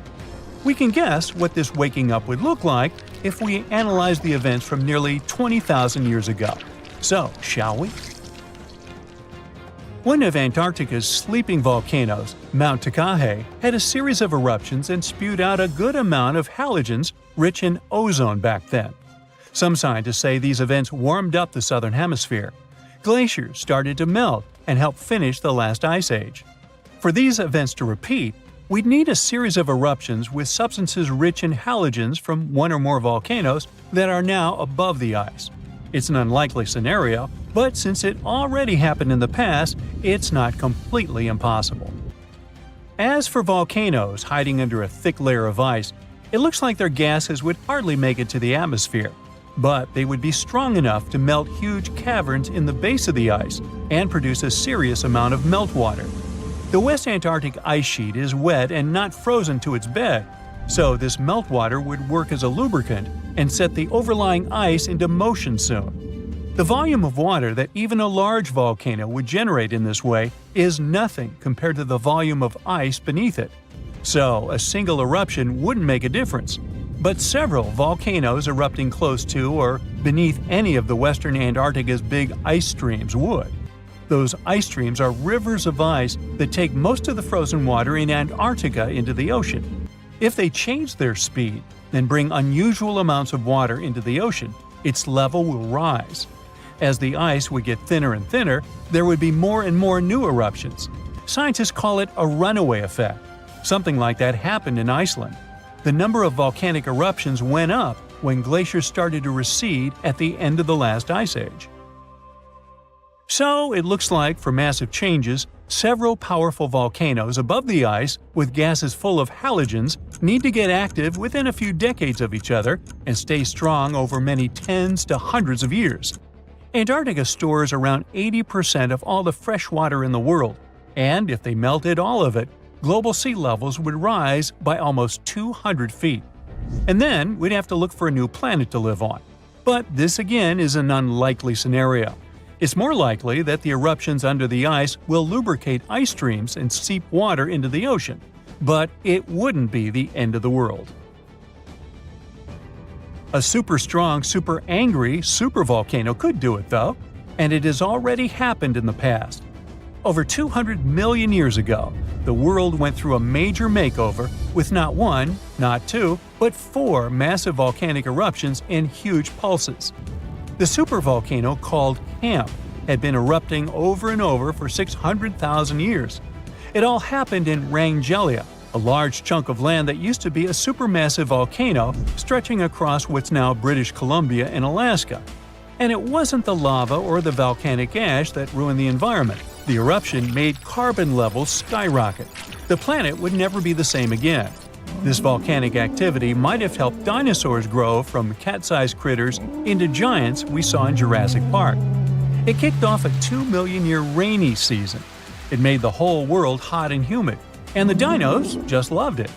Researchers dug deep into sediment layers beneath an ancient lake in Asia to uncover these secrets.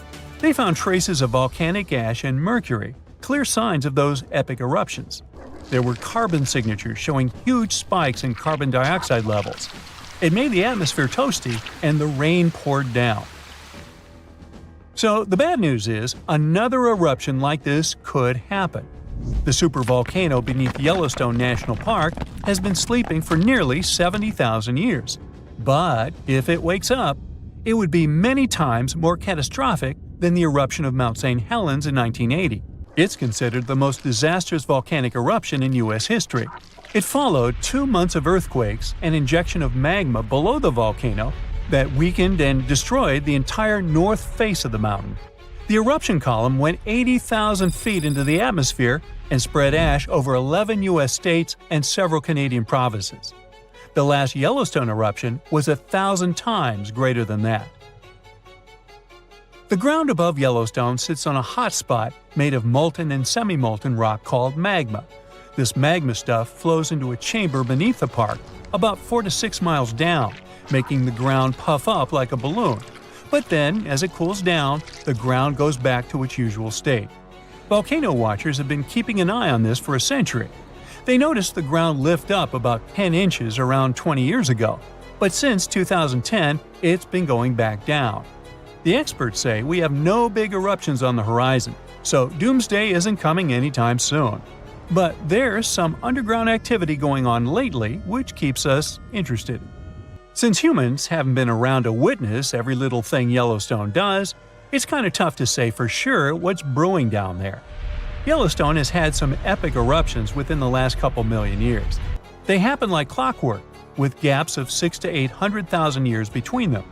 The last big one was around 640,000 years ago, and it basically reshaped the entire landscape, spreading ash and debris as far as Louisiana. You can still see the aftermath of the last big eruption in the Yellowstone caldera today. Experts say a massive eruption like the last one is an unlikely scenario. We're more likely to see eruptions of steam and hot water or lava flows. When and with what force it will wake up remains a mystery to scientists. Hey now, get ready to dive into the Sea of Mysteries, also known as the Black Sea. It is the largest inland body of water in the world, bigger than the entire state of California. It has dozens of lost ships and some secret underwater tunnels. And some people believe it's an ancient quarry that was mined out in 6 stages. The Black Sea has distinct vertical layers that don't mix, with higher and lower salinity. The salty water comes from the Mediterranean, and fresh water comes from rivers. 10 of the largest rivers in Europe flow into the Black Sea. It receives more fresh water from the rivers and rainfall than it loses from evaporation. The extra water flows through the Bosphorus into the Marmara Sea. There are 2 flows going through the straits. The upper flow leaves the Black Sea and takes surface water out of it. The bottom flow carries salt water from the Mediterranean to the Black Sea. That's why the upper layers of the Black Sea are less dense than its saltier lower layers. The oxygen that comes from the atmosphere and photosynthesis stays in the surface layers. Everything deeper than about 300 feet in the middle and up to 500 feet near the edge is not fit for life. Only certain bacteria can survive in these conditions. Although there's no air deep down in the Black Sea, the upper layer is home to around 750 species of phytoplankton. Eggs and larvae of fish and invertebrates chill in coastal regions. There are also 180 fish species in the Black Sea, and some of them are valuable, such as horse mackerel, spiny dogfish, and sprat. The water level in the Black Sea is always the same because there are no high or low tides, so the sea is always calm, quiet, and serene on the surface. But it has one surprise feature, an underwater river. It's a current of salty water flowing through the Bosphorus Strait and along the seabed. This amazing discovery was made by scientists from the University of Leeds and was announced in 2010. It's the first undersea river of its kind ever found. The river forms because salty water from the Mediterranean Sea spills through the Bosphorus Strait into the Black Sea, where the water is much less salty. The no-air zone of the sea is an ideal conservation chamber for what's hiding on its bottom. The Black Sea is like a treasure trove for shipwrecks, and we discovered it by accident. Some maritime archaeologists were studying sea levels to see how quickly the water levels rose after the last ice age, and they ran across over 40 previously unknown shipwrecks as a complete bonus. Researchers used 2 remotely operated vehicles to explore the seafloor and the wrecks. Thanks to it, we have a video and detailed 3D images of the ships that were stitched together from thousands of high-resolution photos. According to the New York Times, some of the standout discoveries among the 44 ships found include a medieval training vessel from the 13th or 14th century. Expedition members nicknamed another ship from the Ottoman Empire the Flower of the Black Sea for its beautiful petal carvings. The team also noticed unusual details on other ships, like coiled ropes, chisel marks, rudders, and other carvings. So far, they haven't announced any plans to excavate the shipwrecks, but the ships might be filled with historical treasures like books, parchments, and documents. It's worth a try to rescue them. The most extraordinary discovery in the Black Sea is what archaeologists believe to be the world's oldest intact shipwreck. It has been lying undisturbed for over 2,400 years. This ancient Greek vessel, 75 feet long, was found with its mast, rudders, and rowing benches all still in place, over a mile beneath the surface. Researchers believe the ship was a trading vessel, like those depicted on ancient Greek pottery, such as the Siren vase in the British Museum. This vase, or vase, dating from the same period, shows a vessel carrying Odysseus past the Sirens. The team took a small piece for carbon dating, and the results confirmed it as the oldest intact shipwreck known to humankind. The fact that it's so elaborate and well-preserved deserves a standing ovation for shipbuilders of the ancient world. Without microbes, worms, or other creatures to eat away the wrecks, it's no wonder the ships are in almost perfect condition. If the Titanic had sunk in these waters, we would have found it in a much better state now, not being eaten by nasty underwater microorganisms. Now, there's an interesting theory called the Black Sea Deluge hypothesis, which suggests a huge flood happened around 7,500 years ago. Two geologists in the 1990s suggested that at the end of the last ice age, when the Earth's climate was heating up, ice sheets were melting and sea levels were rising. The Black Sea was a much smaller freshwater lake. It was separated from the Mediterranean Sea by a natural dam at the Bosphorus Strait. As global sea levels rose, the Mediterranean overflowed into the Black Sea basin. They suggest the sea level rose by 6 inches every day, flooded coastal settlements, and changed the environment for good. Samples from the Black Sea floor show a sudden shift from freshwater to marine species around that time, which means there was a rapid influx of salt water. Underwater surveys have also found what look like the old shorelines and human-made structures. So, people were living in areas now submerged by the Black Sea. Plus, the timing of this flood matches up with known patterns of human migration into Europe, Asia, and Africa. They also say this flood could be the terrible flood from the story of Noah's Ark. Critics of the deluge theory say the evidence isn't as straightforward as it seems. Some think the transition from freshwater to saltwater in the Black Sea was more gradual than one sudden flood. They're also debating if people left the settlements before they went underwater or as a result. An old chronicle that's been around for about a century says there were 2 underground tunnels starting in what is now Romania and Bulgaria and stretching all the way under the Black Sea to Turkey.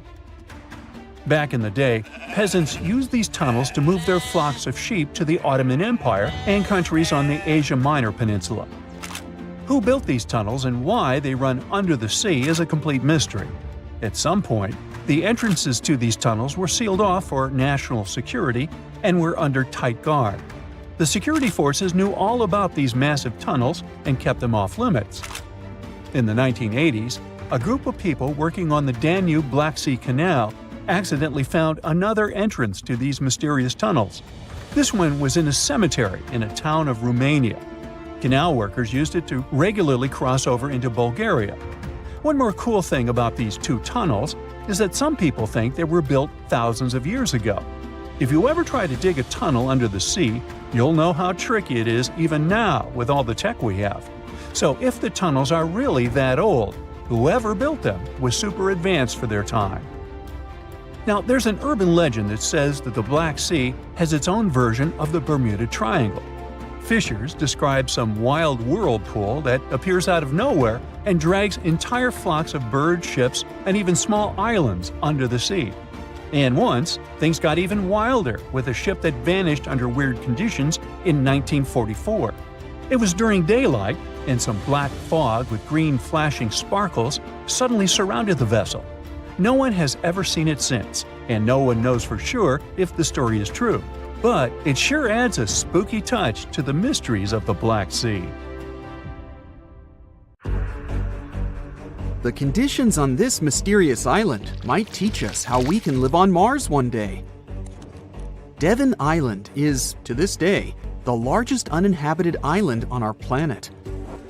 It's located in the Canadian Arctic archipelago, and it's easy to see why people find it impossible to make a home here. The soil stays frozen throughout the seasons. The eastern part of the island is covered by a thick ice cap all year round. Summers here last for less than 50 days. And by summer, I mean that the ground is snow-free and the temperatures are slightly over 46 degrees Fahrenheit. Since almost no plants are growing here, there are no animals that could have adapted to these conditions. That's why scientists compare this island to what it would be like to live on Mars. In 2001, a project started here on Devon Island looking to discover how people might live and work on other planets, particularly on Mars. It's called the Houghton Mars Project and offered NASA scientists some unique studying opportunities. There are few options here in terms of logistics and transportation, and communicating with people living outside the island is also a bit more difficult. Specialists believe that if we can find solutions to live here, we might be able to do it on Mars too. Think of it as a home-based outer space boot camp. The Pitcairn Islands can be found in the middle of the Pacific Ocean. If you're a fan of adventures and remote places, this is the place to be. But you'll need to buckle up for quite the ride, since no plane has ever reached this place. The only way to reach the Pitcairn Islands is to take a 32-hour yacht ride. No wonder only 50 people are known to live here. Its history is really interesting too. A group of people settled here in the 18th century after a failed marine mission. To this day, all the residents of the island are descending from that initial group. Life's not easy here though. If they need to see a doctor, for example, they need to travel either to the island of Fiji or to New Zealand. Now let's head over to Mexico, where recent technology has allowed scientists to explore some fascinating cenotes, which were previously unknown. Cenotes are also called sinkholes and allow us to see subterranean water bodies. A team of archaeologists, cave divers, underwater photographers, and biologists came together to explore and document the extensive network of sinkholes located in the Yucatan Peninsula. One of the hotspots is located under the main pyramid at the Chichen Itza archaeological site. In total, scientists are looking to explore about 6,000 cenotes stretched across this whole region.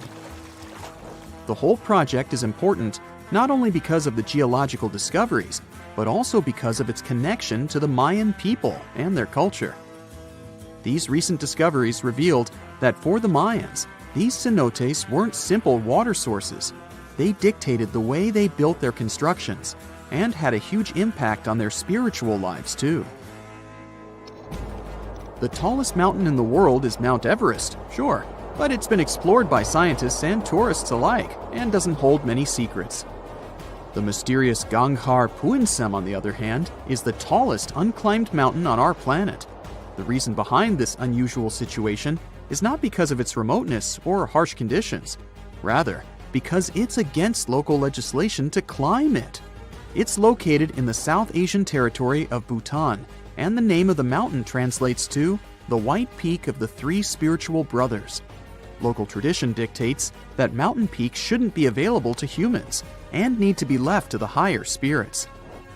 Mountains in this region can only be climbed up to 3.7 miles, but Ganghar Puensum tops 4.7 miles. For this reason, there's no official record of any human reaching the peak. Almost all of the previous expeditions have been inexplicably stopped at the midpoint. The next unusual spot should be on any travel enthusiast's bucket list, the island of Madagascar. For starters, it's estimated that about 90% of the species of plants and animals that are found here can't be seen anywhere in the world. But there's one small portion of the island that has baffled both tourists and scientists: the stone forest. It belongs to the Tsingy de Bimaraha National Park and features some unique limestone formations. They look like thousands of spiky towers that stretch hundreds of feet into the air. The distance between these formations can be anywhere from a few inches to the length of a city street. As beautiful as it is, it's really hard to get here. It'll take you a few days to get there from the nearest city. Once you get to the park, it becomes really difficult to explore, too. It can take a whole day to go across as little as half a mile. The word Tsingys itself translates to where one cannot walk barefoot. To visit the remotest village in the whole world, you'll need to prepare yourself for quite the journey. From the United States, for example, the easiest route involves a 15-hour flight to Cape Town, South Africa, followed by a 6-day boat ride to reach Tristan da Cunha. Or you could take a month-long cruise through the South Atlantic Ocean, whatever works better. Planning in advance is a must, since only 9 boat visits are made to the island yearly. It's just 7 miles long and right in the middle of the South Atlantic Ocean, stretching a mere 37.8 square miles. There are slightly over 200 residents, and they all farm for a living. They do have internet service, but it's really slow. The people living here speak a dialect of English that is used by the fewest number of people in the world. The town of Coober Pedy in Australia is partially underground. It all began back in 1915, when opal deposits were found in the area. To this day, the town is still the biggest opal mine in the world. People living here figured out that it would be more comfortable for them to stick to the underground, as temperatures above ground can reach 125 degrees Fahrenheit. So, the establishment now has underground stores and galleries. Coober Pedy is also home to the world's first 4-star underground hotel.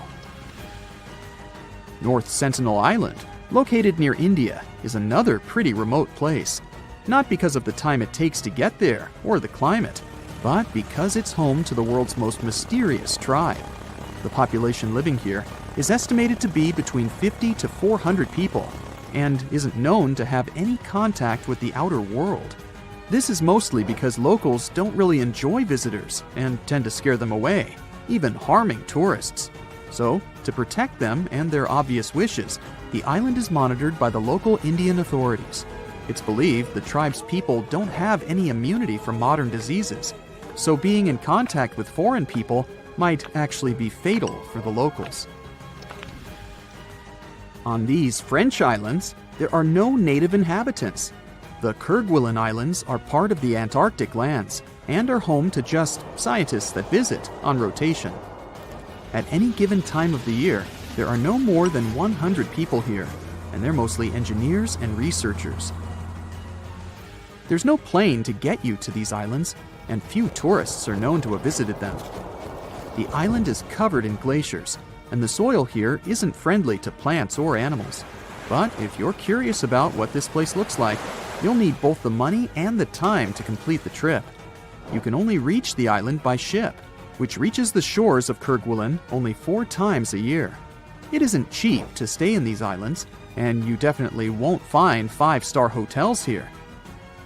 The trip departs from Réunion, and it takes about 28 days to reach the first island. Half of the time will be spent at sea, so be prepared to cover over 5,600 miles of the Indian Ocean. The plane broke into 3 large pieces and crashed onto the hillside, scattering parts all over the snowy ground. The wings ripped off, and the main body of the aircraft split into 2 parts. Flames crackled from what was left of the airplane. 7 out of 9 crew members survived the crash. They were all part of the 1946 U.S. mission to map the Antarctic continent. There were 13 ships, 23 aircraft, and 4,700 people to do the job. They only had 2 months of summer down there before the weather got too bad. USS Pine Island took 3 seaplanes on their mission. One of the planes, called George 1, had a crew of 9 people. They went on their first 10-hour mission. Later, when it was time for the second flight, the weather got worse, with stormy seas and low visibility. But they decided to take the chance and fly anyway. It was supposed to be an epic adventure, and even the captain of Pine Island joined the expedition. The pilot, Ralph Frenchy LeBlanc, was very experienced and not worried about the weather. The plane was tied to some small boats, but the waves were so strong that the lines holding it were damaging the plane's metal body. Crew members had to attach 4 special rocket boosters, called jet-assisted takeoff bottles, to help the plane lift off. It managed to do so after a run of about 5 miles, but got straight into a blinding snowstorm. James Robbie Robbins was just 19 years old back then, but already had 1,500 hours of experience as a radar operator in that type of seaplane. He once successfully flew 9 hours through thick fog and clouds in Greenland, so he trusted his abilities. The radar showed a mountain range 20 miles ahead and icebergs spread out, and it was all correct. They had to stay low to take photos for mapping, and it was impossible in bad weather. So the pilot decided to turn the plane around to head back to the ship. Suddenly, the plane hit something. At the time, they didn't know what it was, but later they realized it was a snow-covered ridge that was hidden and couldn't be seen on radar. The loud bang shocked everyone on board. The pilot and co-pilot quickly pushed the plane's controls to try to lift it back into the sky. But just a few seconds later, the fuel tank in the front of the plane blew up. Collapsing with a ridge likely cracked one of the fuel tanks, so the gas started to leak. The fumes from the gas might have been set on fire by an electrical spark or the plane's hot engines. The blast was so strong that it broke the plane into 3 parts. The pilot was hurt and stuck upside down in the burning front part of the aircraft. Some of the other men were also badly injured. Some crawled out of the wreckage, and others had been thrown out into the snow during the crash. Most of them couldn't even remember the bang or the impact. The crew managed to pull the trapped pilot out of the wreckage and put him into a sleeping bag inside the back part of the plane. They also tried to help Frederick Williams, who was severely injured. They placed him on a piece of debris to keep him still and wrapped him in blankets to keep him warm. Unfortunately, even though they did their best to take care of them, Williams passed away a few hours later. Sadly, the navigator and the radio man didn't survive the crash either. 3 crew members had only 1 blanket, so they took turns staying in the middle where it was warmer. For the first 3 days, the weather was really bad. It snowed a lot, and the sky was super dark and cloudy. The crew started looking through the wreckage for anything useful. Near what used to be the back part of the plane, they found 3 big boxes of pemmican. It's a kind of emergency food that has everything you need to stay healthy, but it's not the most delicious food on Earth. Each box had about 100 paper cups filled with this special food. They also found better food in the flight rations.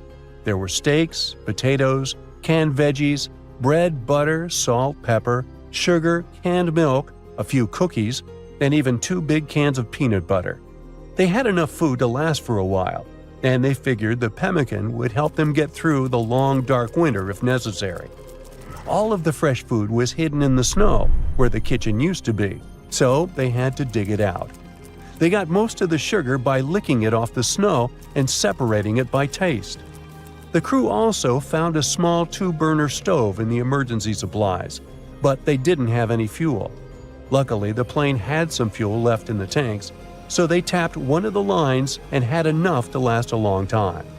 They kept the burners constantly on to melt snow to fill 2 or 3 water holders that held about 4 or 5 gallons each. It seemed like it took 15 or 20 pots of snow to fill just 1 cup of water. After 3 days, the weather got better, the sky was clear, and the sun was shining brightly. From where they were, they could see the ocean down the hill. While exploring the wreckage, they found more sleeping bags, a camera with film, and other supplies like a sled and a life raft made for 9 people. Days went by, and the sun never went down. Huge, hungry seagulls hanging out right next to the wreck were getting on everyone's nerves. To distract themselves a bit, the crew played an old Navy game called Salvo. It's like a battleships game for 2 players, where your task is to find and defeat all the ships of your rival. They also took some photos of everyone and the wreck from different angles with a Brownie box camera they had on the plane.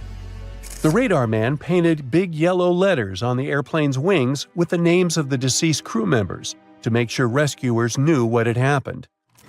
On the 13th day, a rescue plane finally showed up.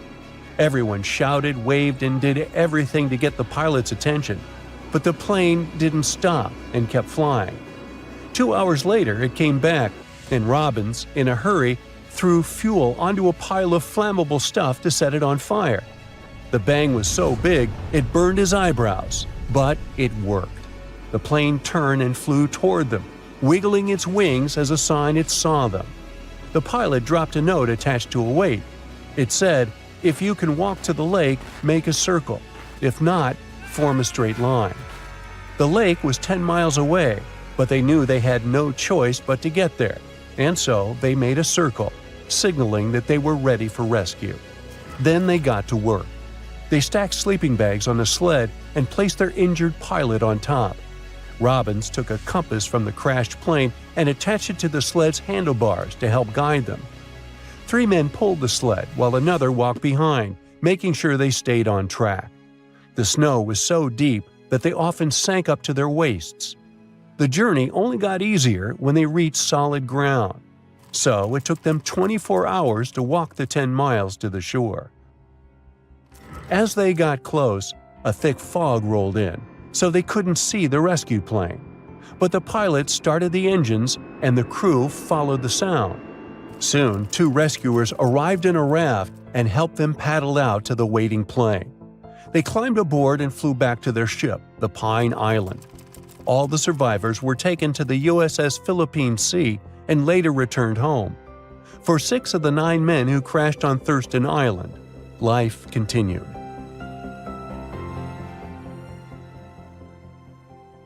The coldest part of our planet, Antarctica, keeps surprising us. Take a look at this waterfall named Blood Falls. Reddish water falls from the white ice. Scientists concluded that the color is related to iron. The water coming from the glacier oxidizes and rusts when it's exposed to oxygen, and the red color occurs. Step on Mount Gandic. It lays eggs. Well, maybe not real eggs, but the stones certainly look like dinosaur eggs. That's why the mountain got its fame. Let's call them stone eggs, formed in one part of the mountain over 500 million years ago. Interestingly, this phenomenon repeats once every 30 years. Eggs come out in various sizes and shades. The stones appear on the surface of the cliff. A study made in the area has revealed that the composition of the stones of the cliff isn't similar to other parts of the mountain. Here, calcareous rocks rule. They're more prone to erosion. They ripen off day by day. It took 3 decades for the stones to get to the egg shape.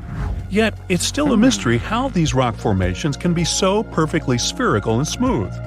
According to scientists, every stone egg has an organic core. They're made of shells, plant remains, fish teeth, and skeletons. Maybe this has something to do with it. Gulu village is close to the stone eggs. Locals believe that these eggs are sacred. Villagers associate it with good fortune. In fact, nearly every family has one of these eggs in their house. Unfortunately, there are only about 70 eggs left, so if you want to see them, you gotta hurry up. The Richet structure is a circular geological phenomenon in the Sahara Desert near Mauritania. It's made out of rocks in layers, and these layers look very much like rings. No wonder the unique structure even got NASA's attention. Up from the sky, the geological feature seems to be swirling and spinning. Scientists are still not sure how these rings got there.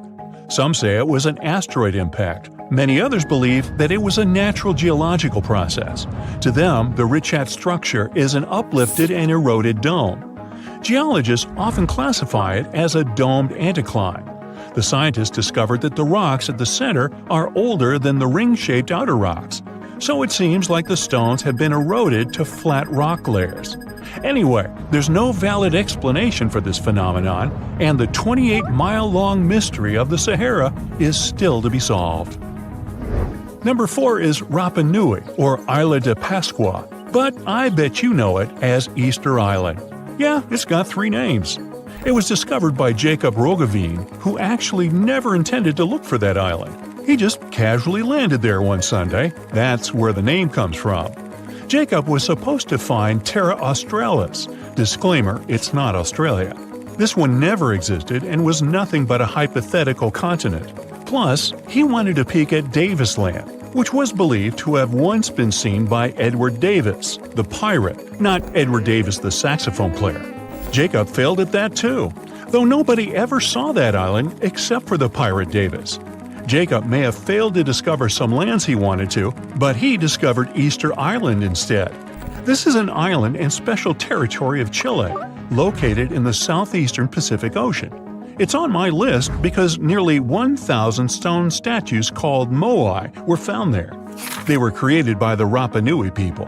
Nearly all statues represent gigantic heads, but there are also a small number of figures kneeling with their hands over their stomachs. Each statue represented chiefs or other important members of Easter Island society. To curve those statues, the locals used volcanic stones that were softened. Our next stop is the gateway to the underworld. Nah, don't worry. This is just how people label Darvaza gas crater in Turkmenistan. This giant natural gas crater has been there for 5 decades. This crater is continuously burning gases. The president of the country wants experts to find a way to extinguish this continuous firing pit. This site was created by people accidentally in 1971 while working on a natural gas project. Ever since then, the flames have been on, and it's become a tourist attraction. Mysterious constructions are sometimes built in our era, too. We don't have to go millions of years ago to long-gone civilizations. Edward Leedskallen single-handedly built a structure called Coral Castle in Homestead, Florida. He didn't use any large machinery. He carved and sculpted more than 1,100 tons of coral rock in 28 years until 1951. It's a mystery how he managed to do it all by himself. Leedskallen sculpted the sedimentary rock into different objects, such as walls, tables, chairs, a fountain, and a sundial. There's of course a legend behind this mystery too. He was inspired to build the structure after being abandoned by his fiancée on their wedding day. Uh-oh, runaway bride. Well, he wanted to prove his love to her and the world, so he wanted to do something extraordinary. Well, he definitely nailed it. Now let's talk a little bit about the mystery of the Namibian fairy circles. There are millions of circular patches in hundreds of miles, ranging from 10 to 65 feet in diameter. They're called fairy circles because they look like a fairy or an otherworldly creature made them. These are essentially oval-shaped soil surrounded by grass. There are a lot of local beliefs surrounding the creator of these marks, yet science says something else. Biologists and mathematicians have been puzzled by the mystery of the Namibian fairy circles for decades. There is more than one theory to explain this phenomenon. Here's one popular theory. The water is limited in the desert, so plants compete to reach the water. Some plants expand and thrive into a patch, but smaller plants nearby cannot get the necessary water to live. In the end, some vegetation disappears, and the remaining ones stay at the patch's edges. That's why they form such regular distant gaps. What if I tell you that there is a hill in Leh City, India, where instead of rolling downwards, things roll uphill? It's an optical illusion. The road looks like it's a sloping hill because of its surrounding landscapes, yet the road actually goes down. These kinds of hills are called magnetic hills or gravity hills. Scientific explanations vary. The most common theory says that the hill has such a strong magnetic force that it can pull cars in the vicinity. Now, how about seeing some flaming rocks? Yanartash spread over an area of over 3 square miles. The place is located on a rocky mountain in southwest Turkey near the town of Ciaralea. Yanartash got its name from its appearance. It literally means flaming stone. The rocks have been flaming for at least 2,500 years, and they'll probably keep burning for the coming decades.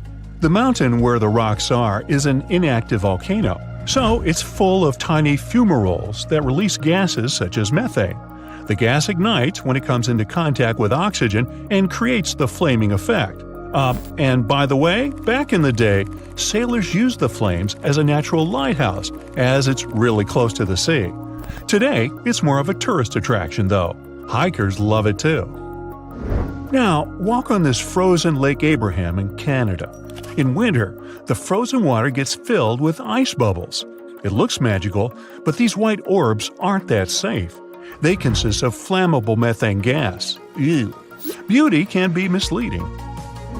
The next one is from Racetrack Death Valley, USA. There is a dry lake bed with moving rocks. Now these odd rocks look as if they've been pushed or dragged by someone or something. They leave both a trail and a mystery behind. The force behind all this is now understood. Surprise! It's the wind and some ice. Scientists say the wind pushes the rocks during brief windows when the soil is covered with ice. Now, I can't help but notice that many mysterious things on Earth involve stones or rocks, or methane. Which one of these phenomena is your favorite? There's something really bizarre going on at these 12 points scattered across the Earth. The vile vortices, as they're called, are these creepy spots over the Tropic of Cancer, the Tropic of Capricorn, and the North and South Poles, where weird forces seem to take over. You've probably heard of the most famous one, the Bermuda Triangle. It's believed that more than 50 ships and 20 airplanes have mysteriously disappeared in this area, which is located between Florida, Bermuda, and Puerto Rico. But what most people don't realize is that the Bermuda Triangle actually has 11 siblings, and these other spots can be even more terrifying. Let's start with Mohenjo-Daro. This was a thriving city located in what is now Pakistan. Built around 2500 before the Common Era, this urban center was once home to about 40,000 people. But then, suddenly, people abandoned it by the year 1700 before the Common Era.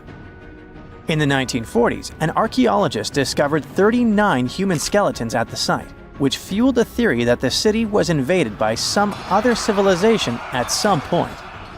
But honestly, it's hard to confirm that, since archaeology doesn't really explain the city's sudden destruction or the disappearance of its people.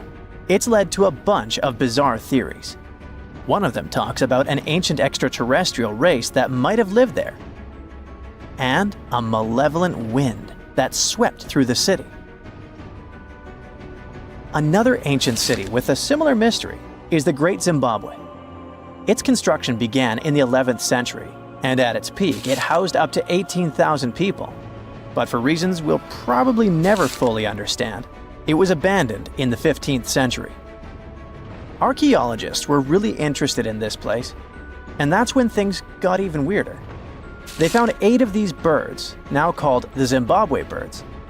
These soapstone sculptures were found sitting on stone columns that were over 90 centimeters tall. Nothing like them has ever been found anywhere else, and their meaning is still a total mystery.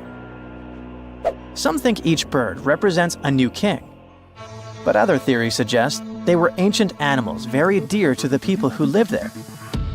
Adding to the mystery, local legends talk about a strange, short man who's sometimes seen wandering around, but he always disappears before anyone can get close. Then there's Easter Island, another one of the 12 vile vortices. It's located in the eastern Pacific Ocean, and it's famous for its nearly 1,000 enormous statues called moai. We still don't know what they mean, or how they were made. Some of them are almost 30 feet tall and weigh as much as 80 tons.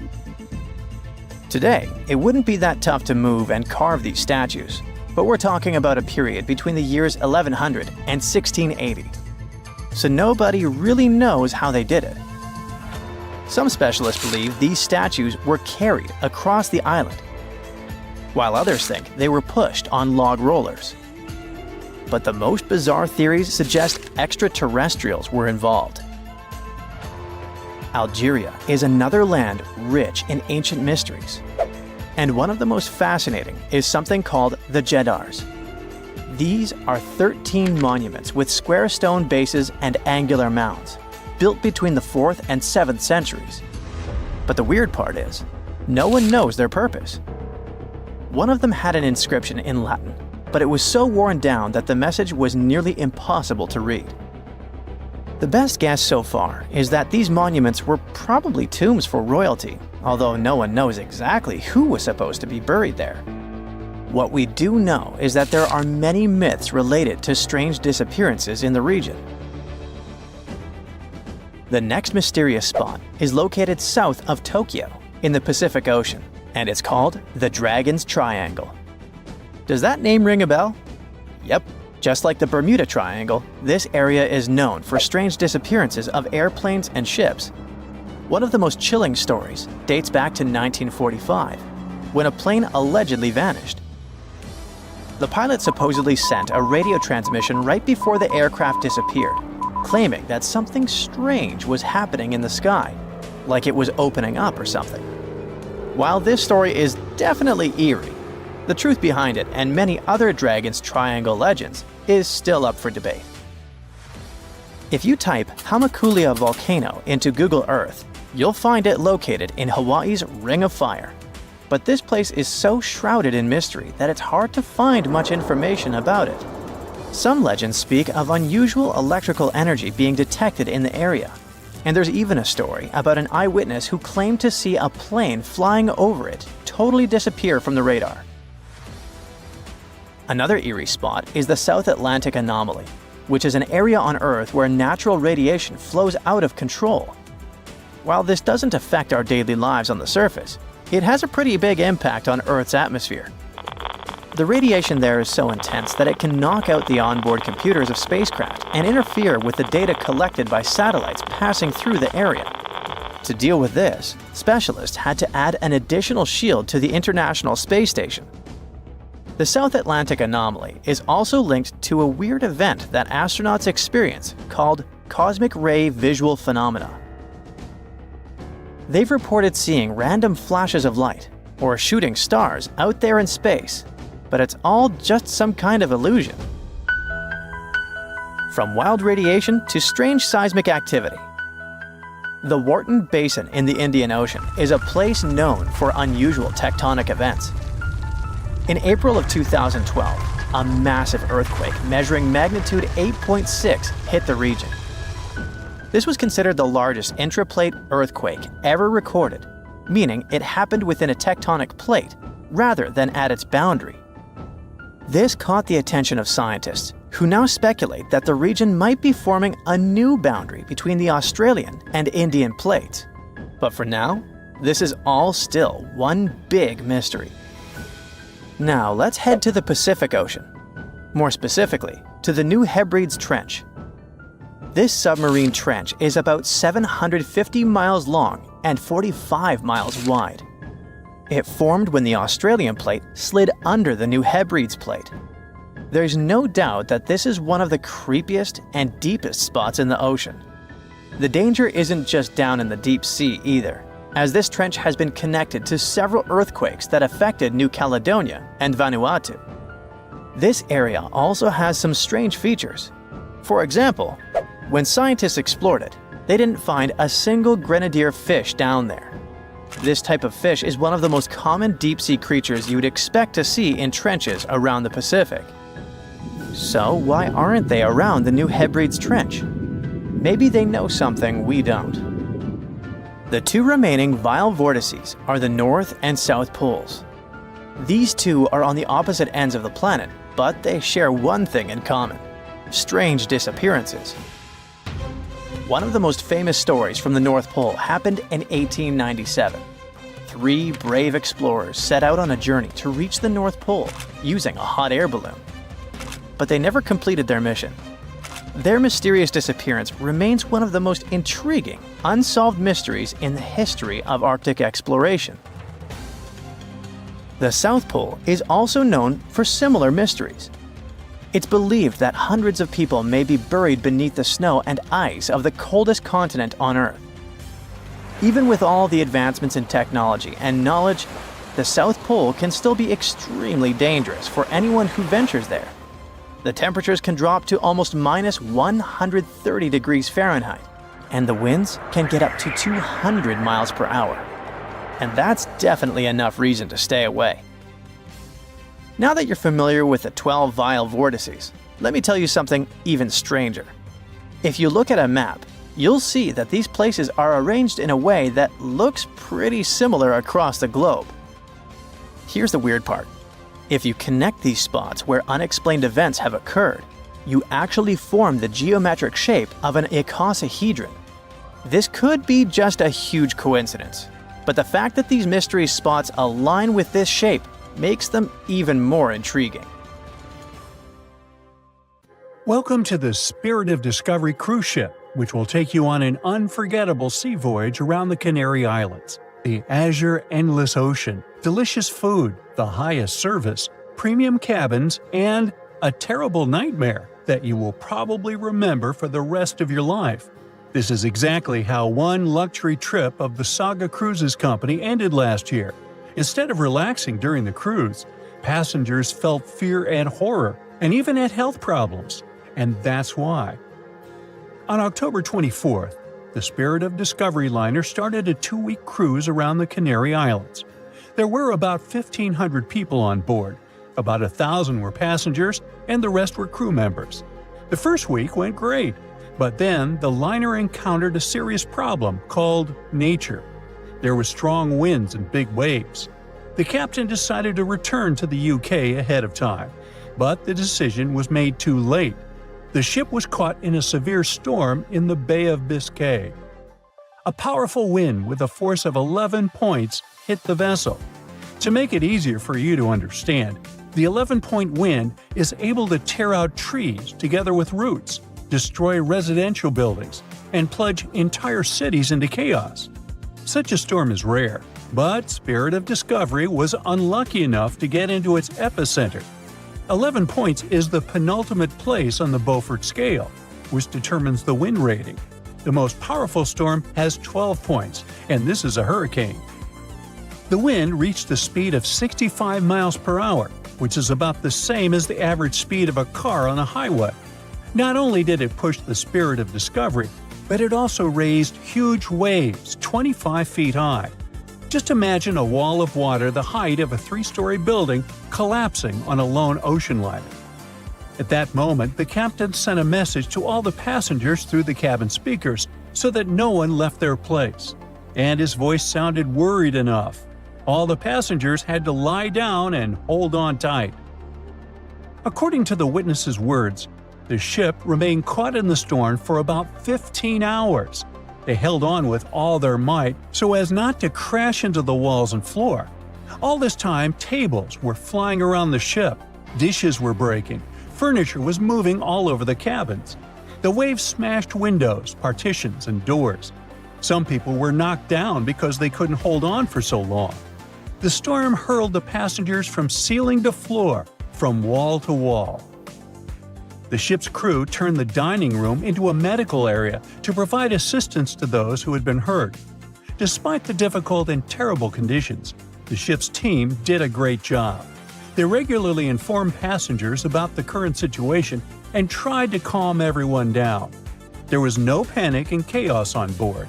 When the storm finally ended, the ship continued its journey and finally reached land, where medics urgently evacuated 8 passengers to the hospital. One of them was never able to survive this storm. It's good the ship didn't meet a rogue wave during the storm. This is a natural phenomenon that can appear during a storm and even in still water. It's a giant wave with a height of 60 feet. Like a 6-story house, it collapses onto a ship with incredible speed and capsizes it. And then the wave suddenly disappears. This is no joke. A similar wave has been recorded in the Gulf Stream off of Charleston, South Carolina. It's scary to get in its way. Now, let's go back to the past to remember one of the most terrible maritime tragedies. No, we're not talking about the Titanic. We'll talk about the Greek liner Laconia, which set sail from the English port of Southampton on December 19, 1963, with more than 600 people on board.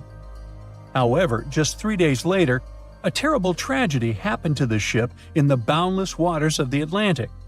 At 11 p.m., in the barbershop hall, an electrical malfunction occurred. The problem led to a fire, which quickly spread to other rooms. The crew couldn't cope with it, since the fire was spreading too fast. The ship's team turned on the fire alarm, but there was no command to leave the vessel. Only 2 hours later, the captain ordered the passengers to evacuate. All this time, people were either relaxing in their cabins or enjoying a party in the ballroom. The crew was probably trying to put out the fire without causing panic. However, when the situation became critical, the evacuation began. People panicked and ran to the lifeboats, but many didn't manage to get inside.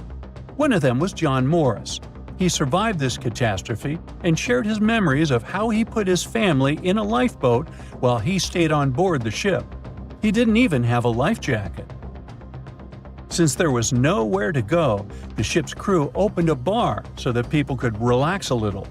However, at that moment, boilers began to explode inside the ship, and it became clear the vessel wouldn't stay afloat for too long.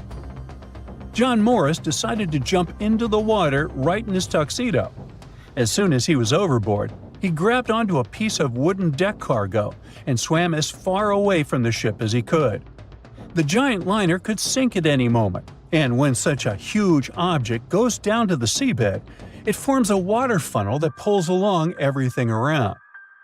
Rescuers arrived at the scene sometime later.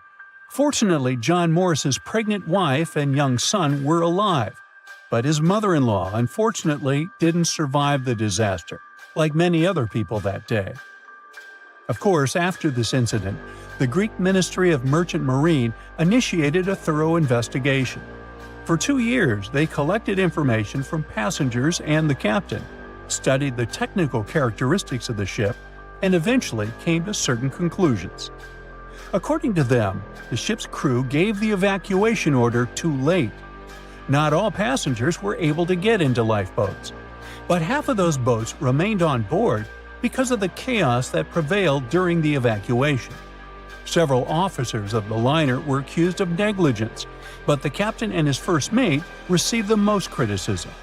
As for John Morris, he stated that he felt himself under protection that day.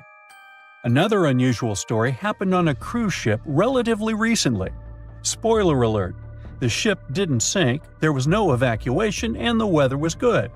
However, for many passengers, this journey became a real challenge. Imagine that you've been working for a long time and saving up money to go on your dream trip on the Celebrity Mercury cruise ship in the Caribbean. You arrive in South Carolina, from where the ship begins its journey. You get on board, looking forward to a week's rest. At first, everything is fine. People are having fun, chefs are cooking delicious dishes, and beautiful daytime landscapes turn into night parties. But then suddenly, many passengers start throwing up. Someone is in a hurry to go to the toilet, and someone stays and vomits right in the halls. The cruise turns into chaos. More and more people feel terrible because of unknown poisoning. You also visited the restaurant and eaten seafood, but fortunately, the disease has avoided you, which can't be said for more than 400 other passengers. Almost every 1 in 4 people on board face gastrointestinal problems. There were almost 2,000 people, and a quarter of them are in bad condition. Crew members do endless cleaning. They wash the deck, give people nausea pills, and ask them not to leave the cabin till the illness passes.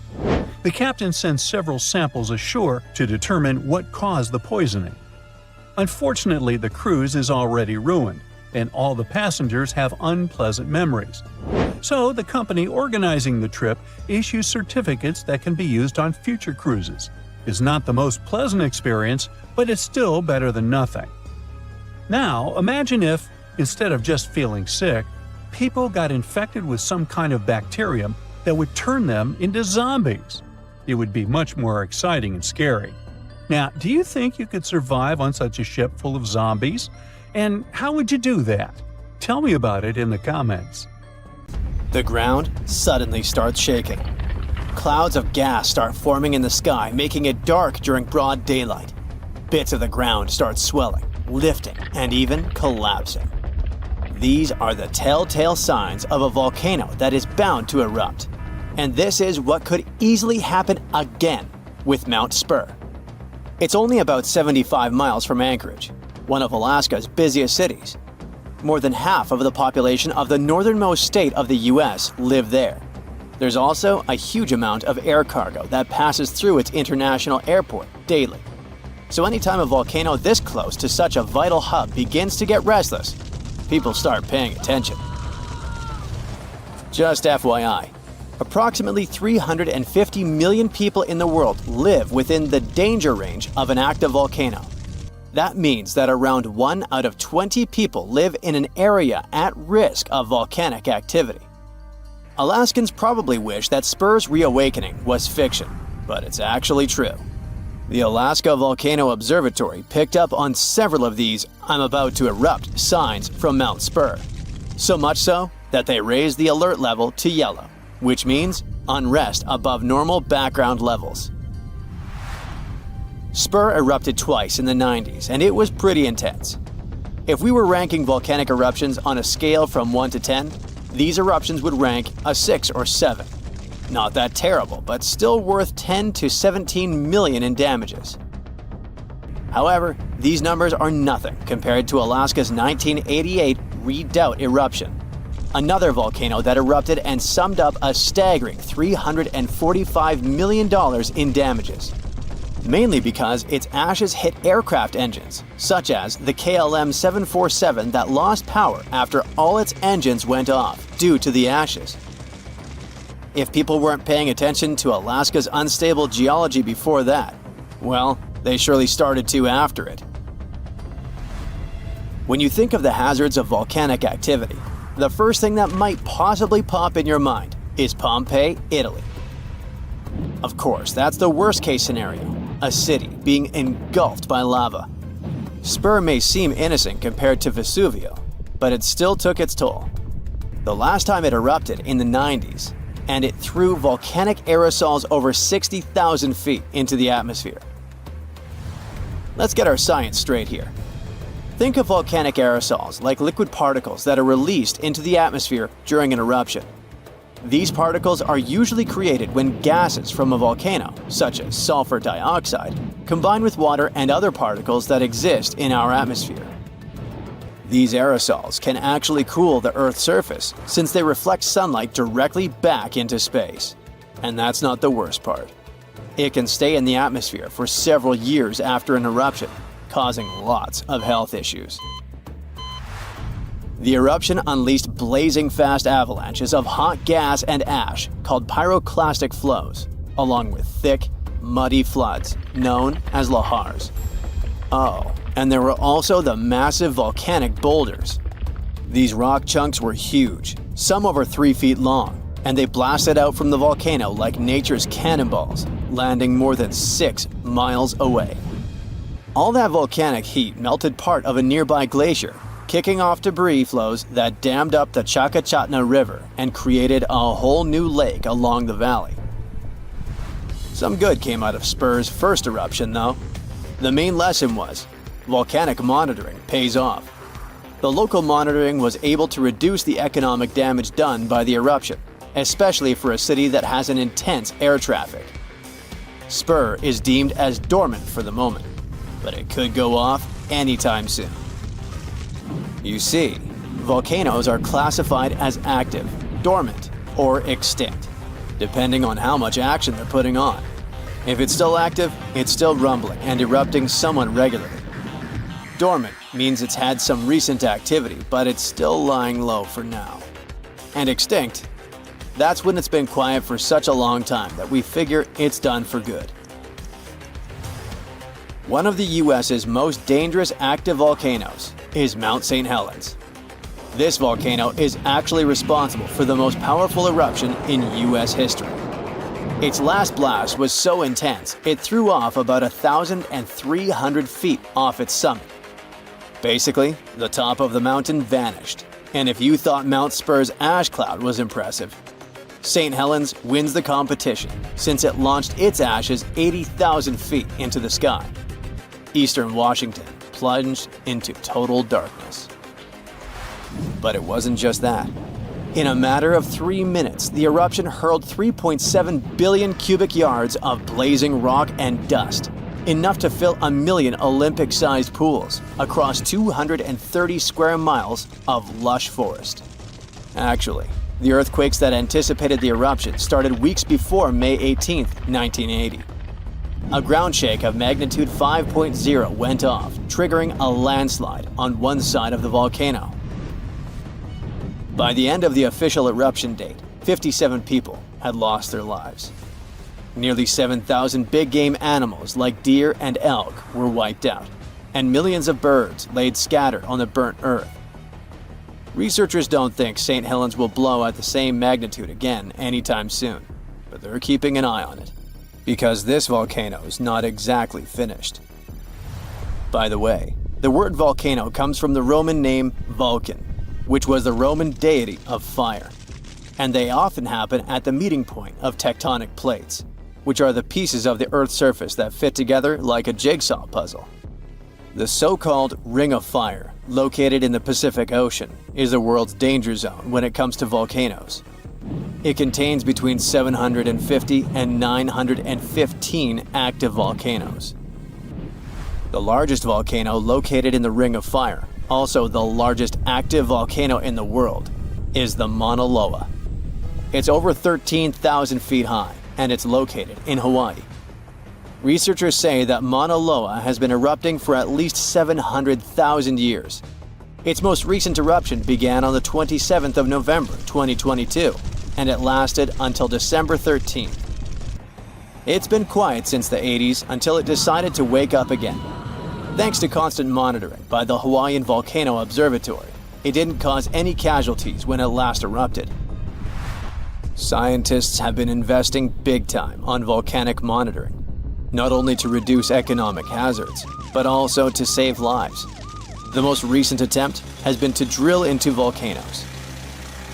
Recently, a group of scientists went all the way to Iceland in one of the world's volcanic hotspots. There are around 33 active volcanoes in Iceland alone, but the one that is the most interesting to them the most is the Krafla volcano. The Krafla has erupted around 30 times in the last 1,000 years, and its most recent eruption was in the mid-1980s. The project, named Krafla Magma Testbed, or KMT for short, is hoping to advance the understanding of how magma behaves underground. The main advantage of this drilling research is predicting the risk of eruptions, but it can also help to push geothermal energy forward. I mean, can you imagine having electricity that is run by the limitless source of volcano power? The KMT team will begin drilling holes deep into volcanic ground in 2027.